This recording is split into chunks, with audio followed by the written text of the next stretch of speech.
Welcome again to our YouTube channel the GS solver. दोस्तों, काफ़ी समय से आप सभी के कमेंट्स आ रहे थे मॉडर्न हिस्ट्री की वीडियो लाने के लिए। तो आज की जो वीडियो है दोस्तों, हालांकि ये पहला क्लास होगा। क्यों पहला क्लास होगा? क्योंकि मैं आपको बता देता हूँ, ये जो टॉपिक है मॉडर्न हिस्ट्री का, ये काफ़ी लंबा टॉपिक है। लंबा क्यों? क्योंकि यहाँ से सबसे अधिक प्रश्न पूछे जाते हैं बीपीएससी का या बिहार का कोई भी एग्जाम हो, अगर उसमें मॉडर्न हिस्ट्री आती है और ऐसे जीएस के क्वेश्चन पूछे जाते हैं, तो उसमें आप देखिएगा हिस्ट्री में मॉडर्न हिस्ट्री सबसे अधिक। और ओवरऑल भी अगर आप सब्जेक्ट वाइज कितने क्वेश्चन पूछे गए देखिएगा, तो उसमें मॉडर्न हिस्ट्री पहले स्थान पर आता है।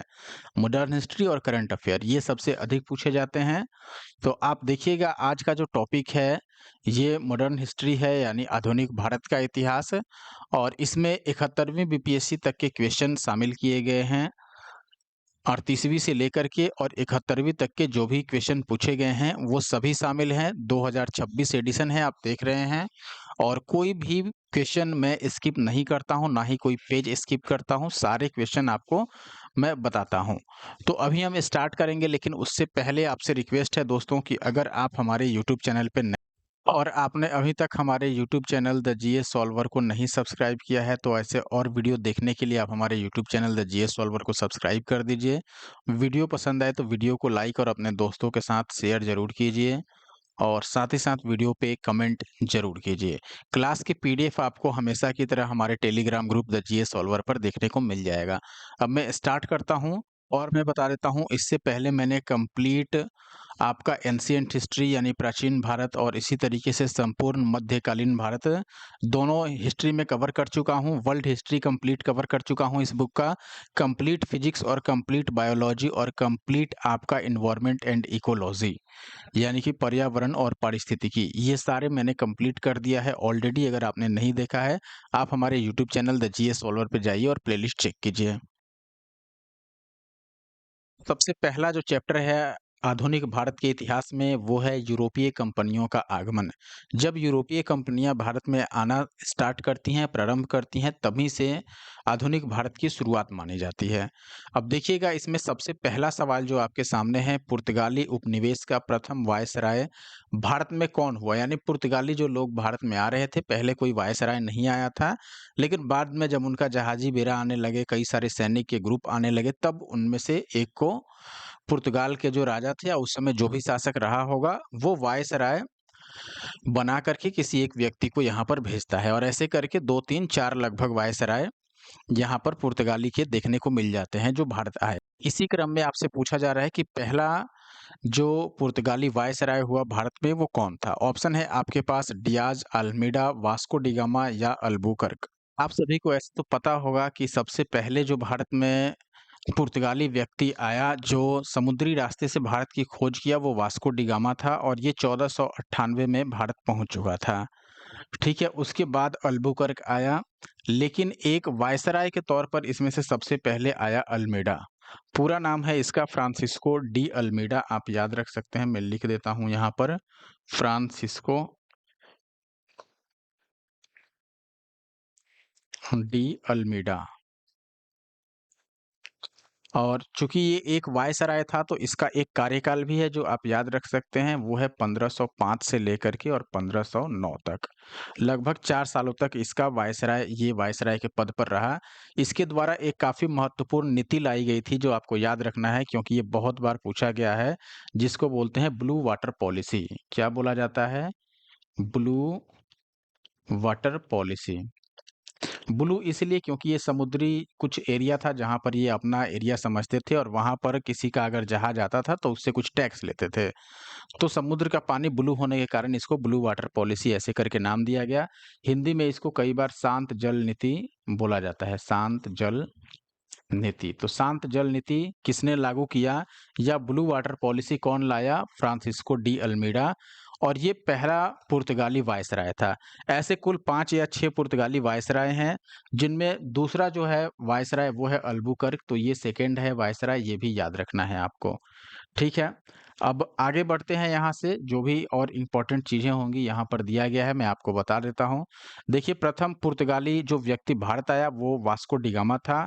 ये भारत के पश्चिमी तट पर स्थित बंदरगाह कालीकट, यहाँ पर ये 20 मई 1498 को पहुँचा था और उसने यहाँ पहुँचकर भारत के लिए नए समुद्री मार्ग, यानी भारत पहुँचने के लिए नए समुद्री मार्ग की खोज की। कई लोग ये सोच लेते हैं कि उसने भारत का खोज किया, भारत का खोज नहीं किया, भारत पहुँचने के लिए समुद्री मार्ग का खोज किया। और वो मार्ग जो था वो कहाँ से होकर के आता था? यह केप ऑफ गुड होप के रास्ते आया था। केप ऑफ गुड होप, तो ये भी आप याद रख सकते हैं। अब देखिएगा, कालीकट के तत्कालीन उस समय जो शासक थे जमोरिन, ये वास्को डी गामा का स्वागत करते हैं और पुर्तगाली व्यापारियों ने भारत में कालीकट, इसके अलावा गोवा, दमन, दीव, हुगली इत्यादि बंदरगाहों में अपना व्यापारिक कोठियां स्थापित की।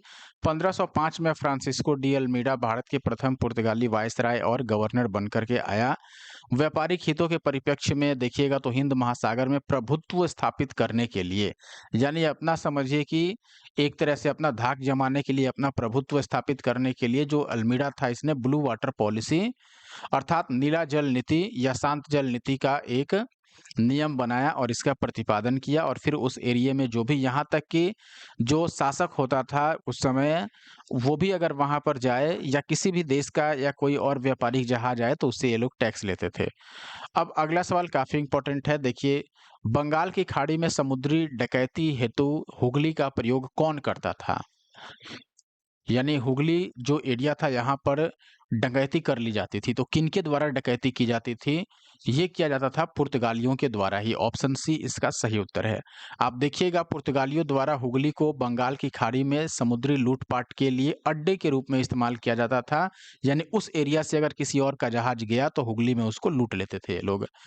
अब देखिए, भारत में 1613 ईस्वी में अंग्रेजों ने पहली बार फैक्ट्री कहाँ स्थापित की?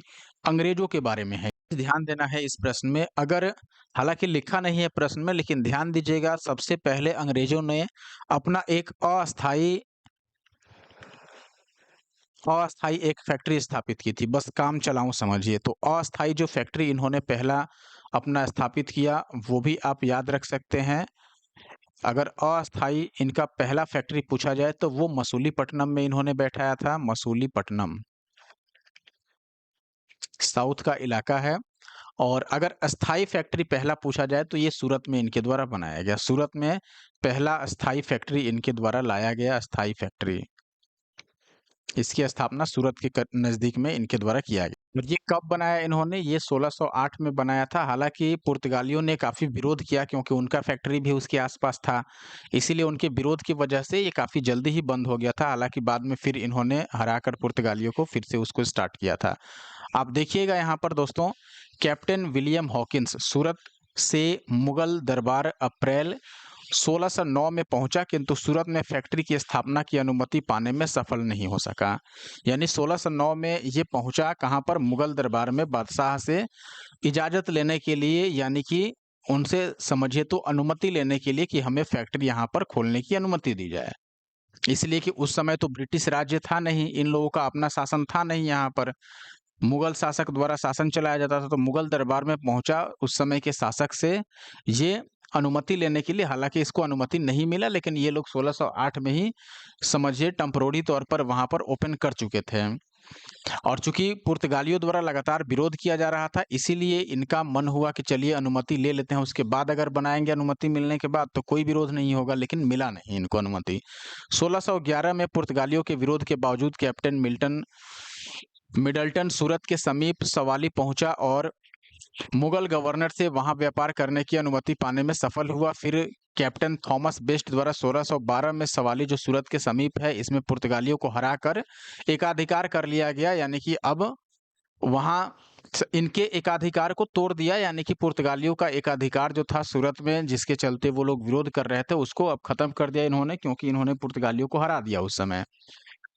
इसके बाद क्या हुआ? इसके बाद जहांगीर की अनुभवों से, जहांगीर का उस समय शासनकाल चल रहा था, इसके अनुभवों से अंग्रेजों ने सूरत में 1613 ईस्वी में अस्थायी रूप से अपनी फैक्ट्री स्थापित कर दी। ध्यातव्य है कि अंग्रेजों ने अपनी पहली अस्थायी रूप से मसूलीपट्टनम में स्थापित की थी फैक्ट्री, अस्थायी रूप से। यहाँ से अंग्रेजों ने अपने व्यापार को देश के दूसरे भागों में फैलाया। शीघ्र ही अहमदाबाद और बुरहानपुर, फिर अजमेर, आगरा इत्यादि सभी जगहों पर अपनी सहयोगी फैक्ट्रियां यानी उसकी ब्रांचेज इन्होंने ओपन किए। अगला सवाल है, निम्नलिखित में से किस अंग्रेज अधिकारी ने पुर्तगालियों को सवाली में के स्थान पर हराया था? सवाली जो सूरत के नज़दीक का एक स्थान है, यहाँ पर पुर्तगालियों को किसने हराया था? Thomas best. बहुत बार ये प्रश्न पूछा गया है, याद रखना है। थॉमस बेस्ट नामक वो व्यक्ति है या वो थॉमस बेस्ट नामक कैप्टन है जिसने पुर्तगालियों को कहाँ पर हराया था दोस्तों? सवाली में हराया था, जो सूरत के पास है। कब हराया था ये भी याद रखिए, 1612 ईस्वी में हराया था। तब जाकर के 1613 में ये जहांगीर के पास आता है। और फिर अब आप देखिएगा कि चूंकि जहांगीर भी अब देखता है कि भाई पुर्तगालियों का पहले एक अधिकार था, लेकिन पुर्तगाली तो अब हार चुके अंग्रेजों के हाथ से। तो अब जो जीतने वाला पार्टी है उसके तरफ खड़े हो जाओ। जीतने वाले अंग्रेज थे, तो अंग्रेजों के लिए इसने अनुमति दे दी कि ठीक है, अब अस्थायी रूप से आप वहां बना सकते हो। अगला सवाल है, निम्नलिखित में से पहला कर्नाटक युद्ध का कौन सा तात्कालिक कारण था? अब सीधे कर्नाटक युद्ध पर आ गया प्रश्न। अब देखिए, एक दो चीजें जान लीजिए। सबसे पहले तो ये कि पहला कर्नाटक युद्ध हुआ कब? पहला कर्नाटक युद्ध चला 1746 से लेकर के और 48 तक, लगभग 2 सालों तक। 46-47 चला, 48 में जाके समाप्त होता है। अब देखिएगा, इसमें सबसे जरूरी चीज क्या है दोस्तों कि उस समय कर्नाटक युद्ध होने से पहले की मैं बात बता रहा हूं आपको। उस समय ऑस्ट्रिया जो है, ऑस्ट्रिया में क्या हो रहा था दोस्तों? ऑस्ट्रिया में उस समय गृह युद्ध हो गया था, एक तरह से समझिए। यहाँ उत्तराधिकार का युद्ध चल रहा था। उत्तराधिकार आप समझते हैं, यानी कि अब उस राजा के बाद कौन राजा बनेगा, तो उत्तराधिकार का युद्ध वहां पर चल रहा था।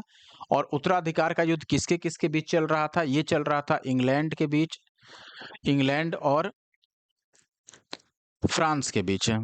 ठीक है, यानी कि आप अगर व्यक्तियों में बात कीजिएगा तो अंग्रेजों और किसके बीच? फ्रांसीसियों के बीच। ठीक है, अब हुआ क्या देखिए, ऑस्ट्रिया में युद्ध चल रहा था अंग्रेजों और फ्रांसीसियों में। भारत में ऐसा कोई युद्ध नहीं चल रहा था। आप सोचें कि इसका प्रभाव कर्नाटक युद्ध पर कैसे पड़ गया, इसके कारण कर्नाटक युद्ध क्यों हुआ? तो उसी समय आप समझिए फ्रांस का एक जहाज आ रहा था भारत, और फ्रांसीसियों का जो जहाज भारत आ रहा था, उस जहाज पर हमला कर दिया किसने? अंग्रेजों ने।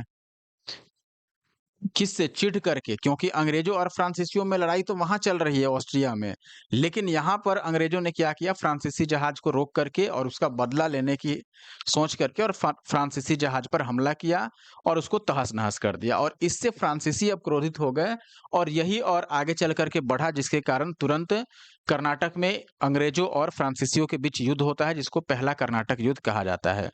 तो यहाँ पर आप देखिएगा, तो अंग्रेजों और फ्रांसीसियों के बीच प्रतिद्वंद्विता तो थी, लेकिन डायरेक्ट यहाँ पर कोई बात नहीं था। ऑस्ट्रिया की राजगद्दी की जंग भी था, लेकिन तात्कालिक देखिएगा तो जंग तो पहले से आ रहा था। जंग पहले ही चल रहा था ऑस्ट्रिया में राजगद्दी की, यानी ऑस्ट्रिया का उत्तराधिकार। ऑस्ट्रिया पर अधिकार किसका होगा? इंग्लैंड कह रहा था कि मेरा होगा, फ्रांस कह रहा था मेरा होगा। दोनों के बीच युद्ध हो गया उत्तराधिकार का। तो ये एक कारण तो जरूर था, लेकिन तात्कालिक कारण नहीं था। तत्कालिक कारण क्या था? अंग्रेजों द्वारा फ्रांसीसी जहाज का अधिग्रहण, इन्होंने इस पर जो हमला करके उसको अपने अंडर में ले लिया। तो ये तत्कालिक, चूंकि ये भारत में हुआ था, नजदीकी मामला था, इसलिए तत्कालिक कारण में इसी को आंसर लगाया जाना चाहिए, ऑप्शन डी को। आप देखिएगा, यहाँ पर बोला गया है कर्नाटक का पहला युद्ध 1746 से 1748 तक चला। ऑस्ट्रिया के उत्तराधिकार का ये एक परिणाम माना जाता है, जो 1740 में ही आरंभ हुआ था। ऑस्ट्रिया का उत्तराधिकार 1740 में आरंभ हुआ था, और इसका ही विस्तार था जो आकर के इधर कर्नाटक में पहला युद्ध हो गया। यानी कहीं ना कहीं उसका इफेक्ट था इस पर। गृह सरकारों की आज्ञा के विरुद्ध ही दोनों दलों यानी अंग्रेज और फ्रांसीसी ने 1746 में युद्ध किया एक दूसरे के विरोध में। अंग्रेज कमांडर कर्टिस बर्नेट के नेतृत्व में अंग्रेजी नौसेना द्वारा कुछ फ्रांसीसी जहाजों पर अधिकार कर लिया गया। यह युद्ध का तत्कालिक कारण माना जाता है। यानी प्रथम कर्नाटक युद्ध का तत्कालिक कारण क्या है? जो कैप्टन बर्नेट था, अंग्रेज कैप्टन, इसके नेतृत्व में फ्रांसीसी जहाजों को रोकना, उस पर अधिकार कर लेना या उसको लूटपाट करना। प्रथम कर्नाटक युद्ध के समय ही कर्नाटक के नवाब अनवरुद्दीन ने महफूज खां के नेतृत्व में सेना को फ्रांसीसियों पर आक्रमण करने के लिए भेजा था। कैप्टन पैराडाइज के नेतृत्व में फ्रांसीसी सेना ने अडयार नदी के तट पर या नदी पर स्थित सेंट थोमे नामक स्थान पर नवाब को पराजित किया। यानी कि देखिए, पहले जो नवाब था कर्नाटक का, इसने भी अपनी सेना भेजी थी और महफूज खां के नेतृत्व में अनवरुद्दीन जो नवाब थे, ये सेना भेजते हैं। किसके लिए? फ्रांसीसियों पर आक्रमण करने के लिए। लेकिन उस समय फ्रांसीसियों का जो कैप्टन था पैराडाइज, इसके नेतृत्व में फ्रांसीसी सेना ने अडयार नदी के सेंट थोमे नामक स्थान पर नवाब की सेना को पराजित कर दिया। यूरोप में युद्ध युद्ध बंद होते ही, यानी जैसे ही ऑस्ट्रिया का उत्तराधिकार का युद्ध समाप्त हुआ, उसके बाद इधर कर्नाटक का प्रथम युद्ध भी समाप्त हो गया। और फिर एक्सला-सापेल की संधि होती है कब? 1748 ईस्वी में। आपको पता है कि 1746 से 1748 तक प्रथम कर्नाटक युद्ध चलता है और ये समाप्त होता है 1748 में किस संधि से? एक्सला-सापेल की संधि बहुत इंपॉर्टेंट है। और इसी संधि के बाद ऑस्ट्रिया के उत्तराधिकार का युद्ध समाप्त हुआ और इसी संधि के साथ मद्रास में, या आप कहिए कर्नाटक की बात करें, तो इसमें कर्नाटक का प्रथम युद्ध जो हुआ वो समाप्त हो गया और मद्रास जो था वो अंग्रेजों को मिल गया और जो फ्रांसीसियों का इलाका था वो फ्रांसीसियों को दे दिया गया। अब अगला सवाल देखिएगा, 1760 में प्रथम वांडीवास का युद्ध अंग्रेजों द्वारा किसके खिलाफ लड़ा गया? वांडीवास की लड़ाई हुई थी 1760 में, ये जरूर याद रखिएगा। वांडीवास के बारे में कई बार पूछा गया है। 1760 में भी अगर टाइम पूछा जाए तो जनवरी 1760 में वांडीवास का युद्ध हुआ था। और ये हुआ था किसके बीच में? अंग्रेजों के और साथ में फ्रांसीसियों के बीच में हुआ था। ठीक है। और इसमें फ्रांसीसी पराजित हुए थे और जीत किसकी हुई थी? अंग्रेजों की इसमें जीत हुई थी। तो ये याद रख सकते हैं। अब आगे बढ़ते हैं। देखिएगा दोस्तों, वांडीवास का जो युद्ध है ये जनवरी 1760 में अंग्रेजों और फ्रांसीसियों के बीच में हुआ था। युद्ध में फ्रांसीसी पराजित हुए थे। अंग्रेजी सेना का नेतृत्व कौन कर रहा था? Sir Eyre Coote. याद रखना है, सर आयरकूट के नेतृत्व में वांडीवास का युद्ध हुआ था। और फ्रांसीसी सेना का नेतृत्व कौन कर रहा था? काउंट डी लाली। काउंट डी लाली। अगला सवाल, अब उस क्षेत्र की पहचान करना है जहां यूरोप वासियों को सर्वोत्तम सोरा और अफीम प्राप्त होता था। बहुत इंपॉर्टेंट, यानी जो यूरोपीय लोग थे वो भारत में सोरा और अफीम सबसे अधिक कहां से प्राप्त करते थे और इसके लिए काफी बार लड़ाई भी हुई। तो आप देखिएगा, जो सोरा और अफीम के लिए प्रसिद्ध एरिया था वो बिहार था उस समय। और बिहार काफी फेमस था सोरा और अफीम के उत्पादन को लेकर के। और ये चीज वहां पर जाकर के काफी महंगी बिकती थी यूरोप में, इसलिए इसको लेकर के लड़ाई चलती रही। और आप यहाँ पर वही चीज़ देख सकते हैं, सोरा और अफ़ीम बिहार से उस समय प्राप्त होता था। झारखंड भी बिहार के साथ ही था उस समय। अंग्रेजी शासनकाल में भारत का कौन-सा क्षेत्र अफ़ीम उत्पादन हेतु प्रसिद्ध था? सेम क्वेश्चन है, बिहार। तो आप देखिएगा 40वीं में, फिर 47वीं में, यानी 1995 के बाद, फिर 2005 में, 10 सालों के बाद पूछा गया। अगला सवाल फिर 2024 में सीधे आ जाइए, 70वीं बीपीएससी। भारत, चीन और इंग्लैंड के बीच त्रिकोणीय व्यापार का मुख्य आर्थिक आधार क्या था? यानी कौन सा ऐसा चीज था जिसको बेचने के लिए त्रिकोणीय व्यापार होता था भारत, चीन और इंग्लैंड के बीच? और ये था दोस्तों अफीम। तो अभी हमने देखा भी था, अफीम और सोरा के लिए बिहार फेमस था उस समय। और यही अफीम इंग्लैंड में और चीन में बेचा जाता था और इसी को लेकर के त्रिकोणीय व्यापार इसका बेस माना जाता है। आप देखिएगा, भारत, चीन और इंग्लैंड के बीच में व्यापार का मुख्य आधार क्या था? अफीम। और फिर चाय और कपड़ा। ब्रिटिश ईस्ट इंडिया कंपनी ने भारत के बंगाल और बिहार इत्यादि क्षेत्रों में अफीम की खेती पर एकाधिकार स्थापित किया। चूंकि उस समय जब ब्रिटिश लोगों का कार्यकाल आया तो ये बाकी सभी को समझिए कि पराजित कर चुके थे। यहाँ तक कि जो मुगल शासक थे वो भी घबराने लगे थे। और फिर ये धीरे-धीरे एकाधिकार करते गए और सबको समाप्त करके अपना शासन ला दिए ये लोग।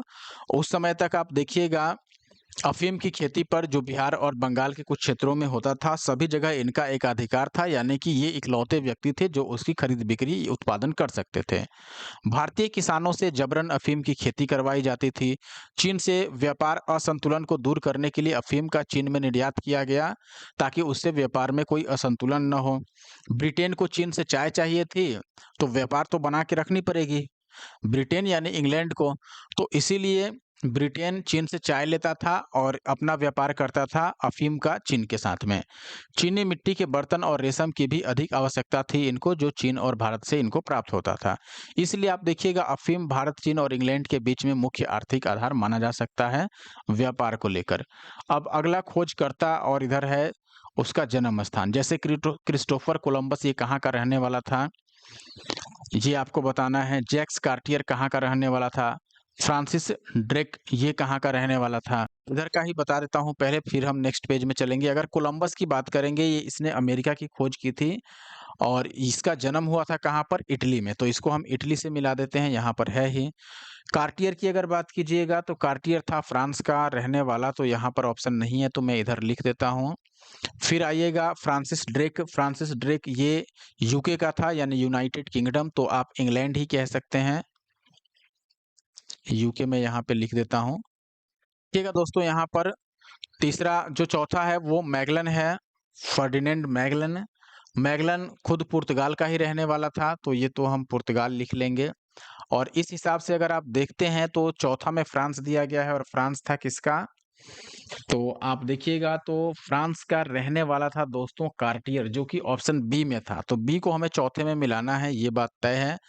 और ए को तीसरे में मिलाना था, तो ए को 3, बी को 4, इस हिसाब से। और आप देख रहे हैं डी को हमने मिलाया है पुर्तगाल में, और पुर्तगाल था बिल्कुल पहले ऑप्शन पर, यानी डी को 1 में मिलाना था।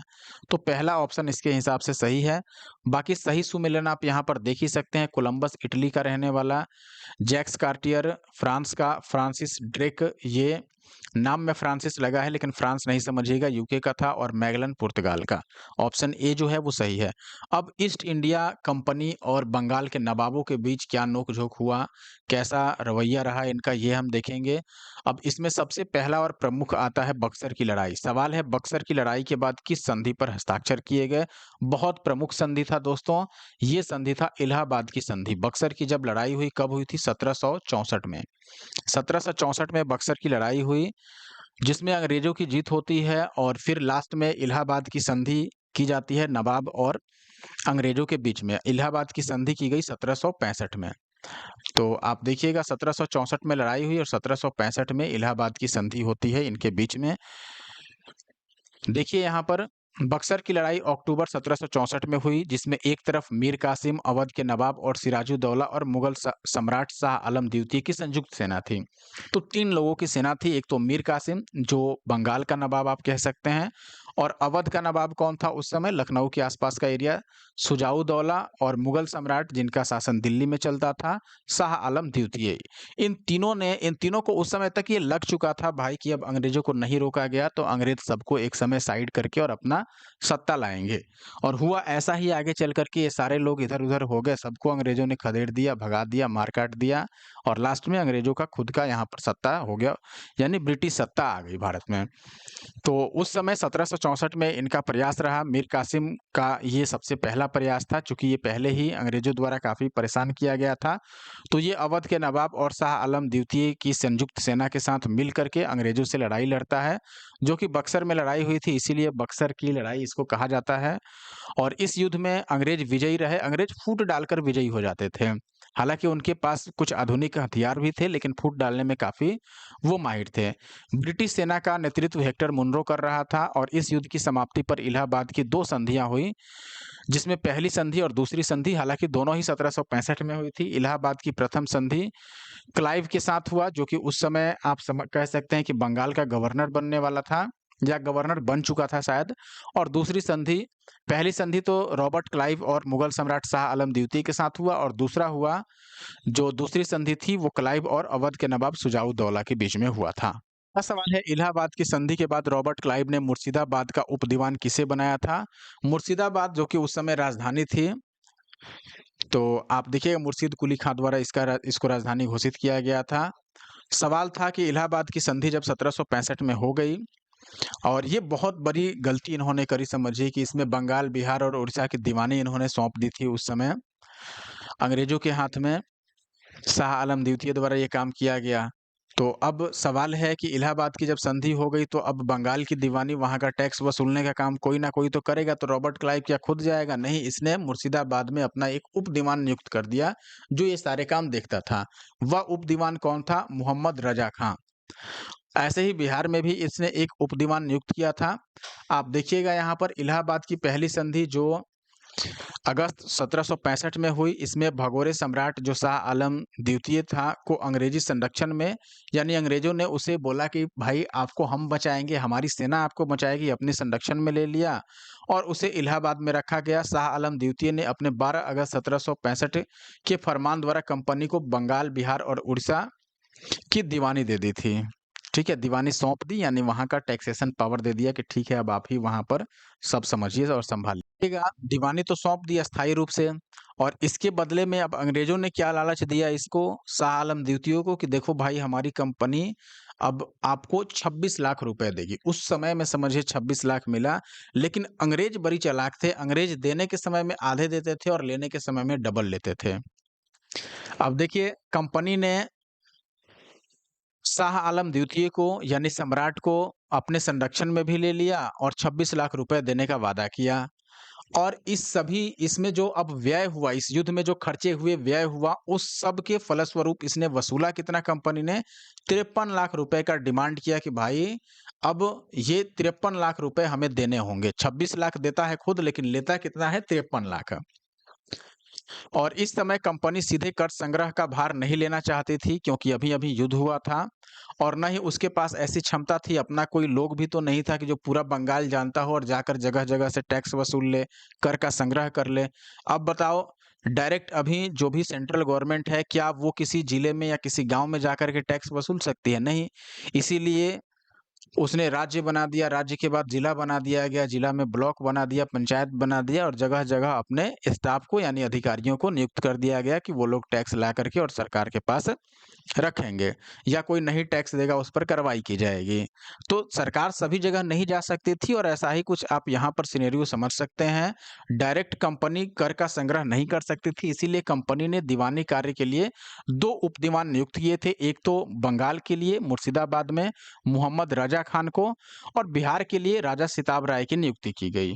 तो ये याद रखना है, बिहार के लिए राजा सिताब राय और बंगाल के लिए मोहम्मद रजा खां, इन दोनों की नियुक्ति की गई। मोहम्मद रजा खां उप नाजिम के रूप में भी काम करते थे। इस प्रकार समस्त दीवानी तथा निजामत का कार्य भारतीयों द्वारा ही चलाया जा रहा था, लेकिन मेन मालिक कौन था, कंपनी। और भारतीय सारे पैसे वसूल करके ले जाकर किसको देते थे, कंपनी को। सवाल है दोस्तों, सम्राट शाह आलम द्वितीय ने ईस्ट इंडिया कंपनी को बिहार और बंगाल की दीवानी कब प्रदान की? 12 अगस्त 1765 को इलाहाबाद की संधि के समय में। देखिए इलाहाबाद की संधि मैंने बताया था कि 2 संधियां हुई थी। किसके बाद हुआ था इलाहाबाद की संधि? बक्सर का युद्ध समाप्त होने के बाद, बक्सर का युद्ध। इसी को बक्सर का युद्ध 1764 में हुआ, इलाहाबाद की संधि की गई 1765 में। हालांकि 2 संधियां हुई, दोनों संधि का आप चाहें तो डेट भी याद रख सकते हैं, चूंकि ये काफी इंपॉर्टेंट है याद रखना, इसीलिए। कब हुआ था? एक तो 12 अगस्त को हुआ, 12 अगस्त 1765 को, और दूसरा 16 अगस्त 1765 को। तो पहला जो 12 अगस्त को हुआ दोस्तों, यही हुआ था आपका इसके साथ में, शाह आलम द्वितीय के साथ में। ये शाह आलम द्वितीय यानी कि मुगल बादशाह कह सकते हैं या मुगल सम्राट, जो भी आप समझिए, इसके साथ में। और इसी ने बिहार, बंगाल की और उड़ीसा की दीवानी सौंप दी। बिहार की, बंगाल की और उड़ीसा की। और दूसरी संधि जो हुई वो अवध के नवाब शुजाउद्दौला के साथ में हुई थी। उससे इलाहाबाद ये सारी चीज छीन ली गई, दिल्ली जाने का रास्ता खोला गया। बहुत सारी उस समय अंग्रेजों ने बहुत सारा काम किया, समझिए, अपने फायदे को लेकर के। तो 12 अगस्त 1765 इसका सही उत्तर है। आपको अब मैं डिटेल में समझाता हूँ। देखिए इलाहाबाद की पहली संधि हुई 12 अगस्त 1765 को, जिसमें मुगल बादशाह शाह आलम द्वितीय ने कंपनी को बंगाल, बिहार और उड़ीसा की दीवानी अस्थायी रूप से दे दी। और इलाहाबाद की दूसरी संधि हुई 16 अगस्त 1765 को, जिसमें अवध के नवाब शुजाउद्दौला ने इलाहाबाद और करा के जिले जो थे वो मुगल बादशाह शाह आलम द्वितीय को देने का वादा किया। ठीक है, मैं इसको दे दूंगा। और देखो इससे फायदा क्या हुआ, मुगल बादशाह तो खुद अंग्रेजों के ही संरक्षण में था। अंग्रेजों के लिए आसान हो गया, अब सीधे दिल्ली पहुंचकर दिल्ली पर हमला करेंगे और दिल्ली को अपने अंडर में ले लेंगे। और जब दिल्ली यानी राजधानी ही आ गई, तो उसके बाद सभी जगह उन्हीं का बोलबाला हो गया। और इस समय Robert Clive east India company की तरफ से बंगाल का गवर्नर के पोस्ट पर था। शाह आलम द्वितीय का संपूर्ण जीवन अब आपदाओं से ग्रस्त रहा। इसके बाद बहुत मुश्किल से जीवन कटा। कंपनी ने वादे तो बड़े बड़े कर दिए, लेकिन किया कुछ नहीं इसके लिए। 1700 88 आप समझिए 1765 का ये बात है। कुछ ही समय बाद 1788 में उसको अंधा कर दिया अंग्रेज़ों ने शाह आलम द्वितीय के समय में। 1803 में दिल्ली पर अंग्रेज़ों ने अधिकार कर लिया, 1788 में अंधा कर दिया, धीरे-धीरे उसका खेल खत्म हो गया और 1803 में ओवरऑल आप समझिए तो पूरे दिल्ली पर अंग्रेज़ों का उत्तराधिकार हो गया। यानी कि अधिकार हो गया शाह आलम द्वितीय और उसके जो भी उत्तराधिकारी थे अकबर द्वितीय और बहादुर शाह द्वितीय, ये सभी केवल ईस्ट इंडिया कंपनी के पेंशन भोगी मात्र बनकर रहे क्योंकि ईस्ट इंडिया कंपनी ने अब कहा या तो मार देंगे या फिर तुमको पेंशन देते हैं, पेंशन लो और अपना जीवन यापन करो। तो केवल कुछ रुपए मिले इनको बस अपना जीवन यापन करने लायक। वो भी सही से नहीं, अब कंपनी के डर में रहे। अगला सवाल है बंगाल में द्विशासन प्रणाली किसके द्वारा लाई गई थी? यानी दोहरी शासन। ऑप्शन है Warren Hastings, William Bentinck, Robert Clive, Lord Curzon या इनमें से कोई नहीं या एक से अधिक। देखिए, सबसे पहले तो ये समझिए मैं पहले बता ही देता हूँ। देखिए, बंगाल में जो द्विशासन पद्धति था, ये 1765 में ही इलाहाबाद की संधि के बाद लागू कर दिया गया और किसके द्वारा? चूँकि बंगाल का गवर्नर रॉबर्ट क्लाइव था, तो रॉबर्ट क्लाइव के द्वारा ही ये लागू किया जाएगा, सीधी-सी बात है, गवर्नर द्वारा। वहाँ का वायसराय था या गवर्नर कह लो आप। अब देखिए रॉबर्ट क्लाइव ने 1765 में लाया इसको ज़रूर और ये ख़त्म कब हुआ? इसको 1772 में वापस ख़त्म किया गया यानी द्वैध शासन या द्विशासन जो प्रणाली थी इसको ख़त्म किया गया। आप ये समझिए कि द्विशासन प्रणाली क्या है? यानी 2 टाइप से शासन करना। एक जो टैक्स वसूलते थे, टैक्स वसूली करने वाले, टैक्स वसूलने का पूरा ज़िम्मेदारी किसने ली थी? अंग्रेज़ों ने या फिर कंपनी ने आप ऐसे कह सकते हैं, अंग्रेज़ों या कंपनी कह सकते हैं। और दूसरा शासन चलाने की यानी प्रशासन की ज़िम्मेदारी। वहाँ लोकल स्थानीय प्रशासन करने की या नियम कानून कानून चलाने की ये समझिए तो प्रशासन के लिए वहाँ का जो लोकल बॉडी था या जो राजा था, बंगाल का नवाब आप कह सकते हैं। बंगाल का नवाब, यानी कि ये ज़िम्मेदारी नवाब को दे दी गई। अब मैं पूछूँ कि दोनों में से असली पावर किसके पास है? यानी कि जो भी पैसा वसूलना है, वो कंपनी करेगा, अंग्रेज़ों के पास सारा धन रहेगा, लेकिन प्रशासन कौन चलाएगा? नवाब। अब मैं बोलूँ कि चलो मैं एक स्कूल खोल के दे देता हूँ और सारा पैसा मैं लूँगा और आपको बस स्कूल चलाना है। तो असली शक्ति किसके पास है? जिसके पास पैसा है। क्योंकि अगर स्कूल में कुछ मॉडिफ़िकेशन करना होगा तो पैसे वाले से हेल्प लेना पड़ेगा और पैसा वाला अब जैसे बोलेगा वैसे ही मॉडिफ़िकेशन करना होगा, बोलेगा कि वरना मैं पैसा दूँगा ही नहीं, तो क्या कर लोगे? तो ओवरऑल असली शक्ति अंग्रेज़ों के पास ही थी और कठपुतली के तौर पर बंगाल के नवाब का ये लोग इस्तेमाल कर रहे थे। यही दोहरी शासन है या दोहरी शासन या द्विशासन प्रणाली है जो रॉबर्ट क्लाइव द्वारा लाया गया कि चुपचाप बैठ के टैक्स वसूलेंगे और बाकी सारा काम थोप दो बंगाल के नवाब पर। और नवाब भी ये लोग अपने हिसाब से बनाते थे, जो भी इधर इधर-उधर करता था उसको तुरंत हटा देते थे और अब देखिए एक नवाब कोई बना मान लो ए नवाब बना और उसके आस-पास बी है, सी है, डी है जो पहले से साथ में रहे अब जो वहाँ का लोकल आदमी है नवाब तो वही बनेगा। नवाब उसी चूँकि प्रशासन चलाना उसी के लिए आसान है और उसके ऊपर थोप देते थे ये लोग। अब मान लो ए को नवाब बना दिया गया और ए कुछ समय तक इनके अनुसार चला, बाद में इसके अनुसार चलना बंद कर दिया। बोला कि नहीं भई आप मैं आपके कहे अनुसार नहीं चलूँगा। अब बी और सी, डी जो पहले से नवाब बनने की फिराक में थे, इनके लिए काम आसान हो गया। अंग्रेज़ों के लिए भी आसान है क्योंकि और भी दावेदार हैं, किसी को भी अपने तरफ मिला लो कुछ पैसे देकर या लालच दे दो कि भाई मैं तुम्हें नवाब बना दूँगा, तुमको ये फ़ायदा होगा, वो फ़ायदा होगा और फिर ये उसके साथ मिल गया, इसको विश्वासघात करके किसी तरह मार-उड़ के हटाओ भाई और अगले को बना दो। यही चलता था उस समय। तो अब आगे बढ़ते हैं, आप देखिएगा यहाँ पर द्वैध शासन की शुरुआत बंगाल में क्लाइव के समय में 1765 में हुई और 28 अगस्त 1772 को कोर्ट ऑफ डायरेक्टर ने बंगाल में द्वैध शासन को समाप्त करने का निर्णय लिया और इस निर्णय को 1772 में वारेन हेस्टिंग्स ने लागू किया। कलकत्ता परिषद एवं वारेन हेस्टिंग्स जब आया बंगाल का ये गवर्नर बना तब ये सारा काम हुआ यानी 1772 में ये बना था और 1772 में इसने ये सारा खेल खत्म कर दिया कि नहीं द्वैध शासन जैसा कोई बात नहीं रहेगा, अब पूरा काम हम ही लोग देखेंगे। नवाब ववाब को हटाओ, नवाब का खेल खत्म कर दिया। और ये कोर्ट ऑफ डायरेक्टर जो वहाँ इंग्लैंड में बैठा था कुछ लोगों की टीम, उनके द्वारा ये फैसला किया गया क्योंकि ओवरऑल उनके पास भी अब चूँकि यहाँ पर जो भी टैक्स वसूलती थी कंपनी, ये अपने पास खुद थोड़ी रखती थी, ये तो इंग्लैंड भेजा जा रहा था, भारत को लूटो यहाँ से टैक्स वसूलो, सोना-चांदी या जो भी चीज़ें हैं, जो भी मटेरियल है उसको यहाँ से इंग्लैंड भेज दो सीधे। तो ये काम होता था। अब इंग्लैंड में जब नहीं पहुँचेगा तो हिसाब-किताब बैठाने के लिए वहाँ पर कोर्ट ऑफ डायरेक्टर बना दिया इंग्लैंड की संसद ने, यानी कि ब्रिटिश संसद ने कि चलो यहाँ भी कुछ लोगों की टीम बना देते हैं, जो भारत से कितना लूट कर आया, पैसा हो या गहने हो या जो भी हो, वो कितना हुआ उसका हिसाब-किताब करेंगे। तो इनको कम लगने लगा, इनको लगा कि कंपनी वाले वहीं एआईसी कर रहे हैं, सारे पैसे अपने उड़ा रहे हैं, यहाँ नहीं आ रहा है। इसलिए बोला कि सारा काम अब तुम ही लोग देखो और चेंज कर दिया कि रॉबर्ट क्लाइव को हटाओ भाई, रॉबर्ट क्लाइव अब काम लायक नहीं रहा और फिर इन्होंने वारेन हेस्टिंग्स को अपना गवर्नर बना कर के बंगाल में भेज दिया। 1772 में आया और ये सिस्टम पूरा समाप्त हुआ और कलकत्ता परिषद और उसके प्रधान को आज्ञा दी गई कि वे स्वयं दीवान बने और बंगाल, बिहार, उड़ीसा के प्रबंधन को अपने हाथ में ले लें। वारेन हेस्टिंग्स ने अपने 2 उपदीवान जो पहले से थे, मोहम्मद रजा खां और राजा सिताब राय, दोनों को हटा दिया कि भाई हटो, तुम सब अब काम लायक नहीं रहे, सबको हटा दिया। अगला सवाल अब आप देखिएगा, अंग्रेजों ने भारत पर लंबे समय तक राज्य कैसे किया? कांग्रेस की उदारवादी नीतियों के कारण या भारतीय नेताओं की गिरफ्तारी के कारण? है ऑप्शन आपके पास बांटो और राज करो की नीति के कारण। चौथा है इनमें से एक से अधिक या उपयुक्त में से कोई नहीं। सीधा जवाब है, मैंने इतना बोला आप समझ गए होंगे दोस्तों, उनका मुख्य काम था फूट डालो और राज करो और इसी के कारण वो लंबे समय तक टिक पाए।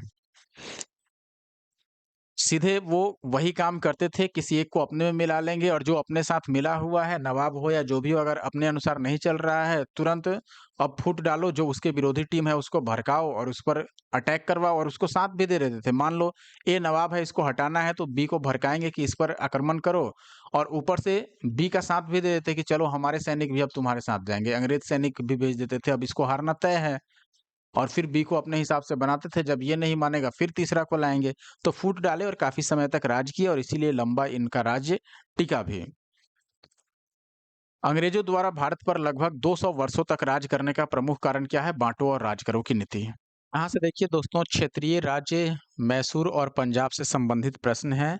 इसमें पहला प्रश्न है, टीपू सुल्तान ने अपनी राजधानी किसे बनाई थी? श्रीरंगपट्टनम को या मैसूर को, बैंगलोर को या फिर कोयम्बटूर में? तो देखिए, टीपू सुल्तान वैसे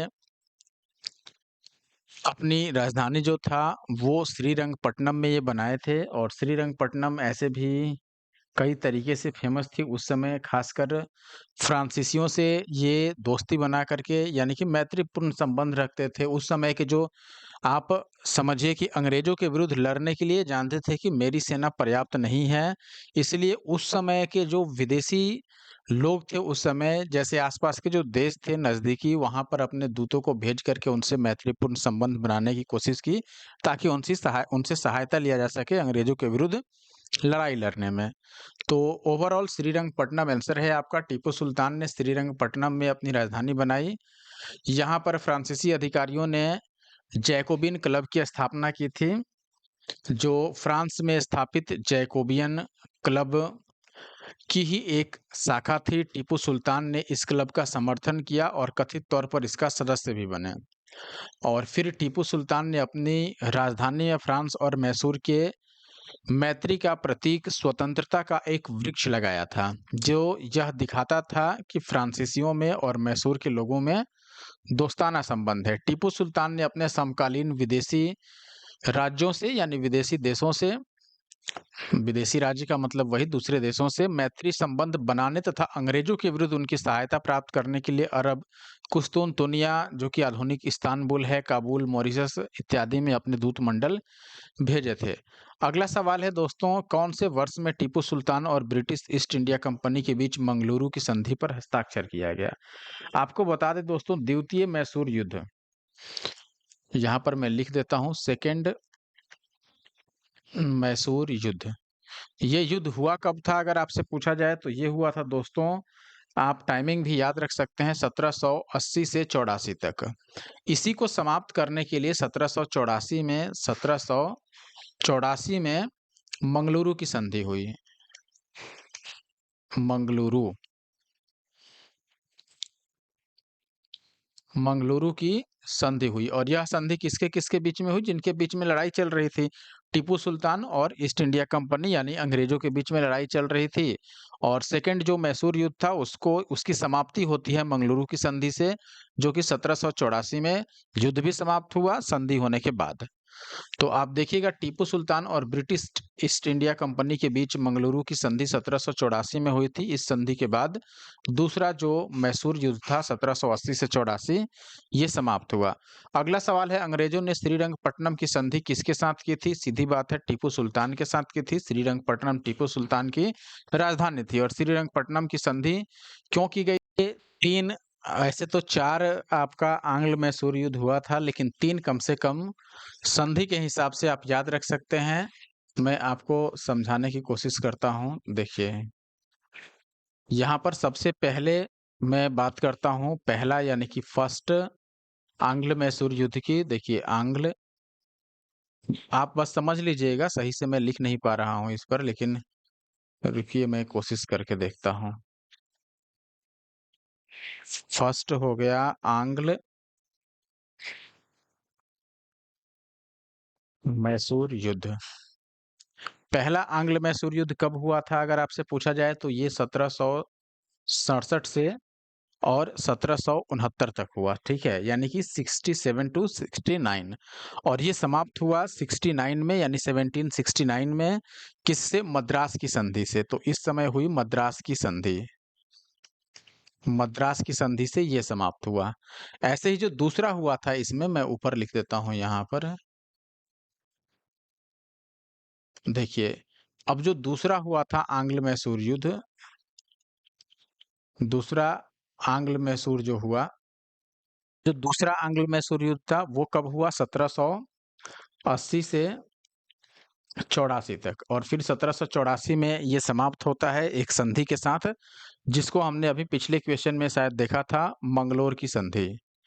तो मंगलौर या मंगलुरु कई बार इसको लिखा जाता है, मंगलौर की संधि। और ये अब संधि कब हो गई? तो आप देखिएगा ये संधि हुआ 1784 में। तो 1784 में मंगलौर की संधि के साथ यह समाप्त होता।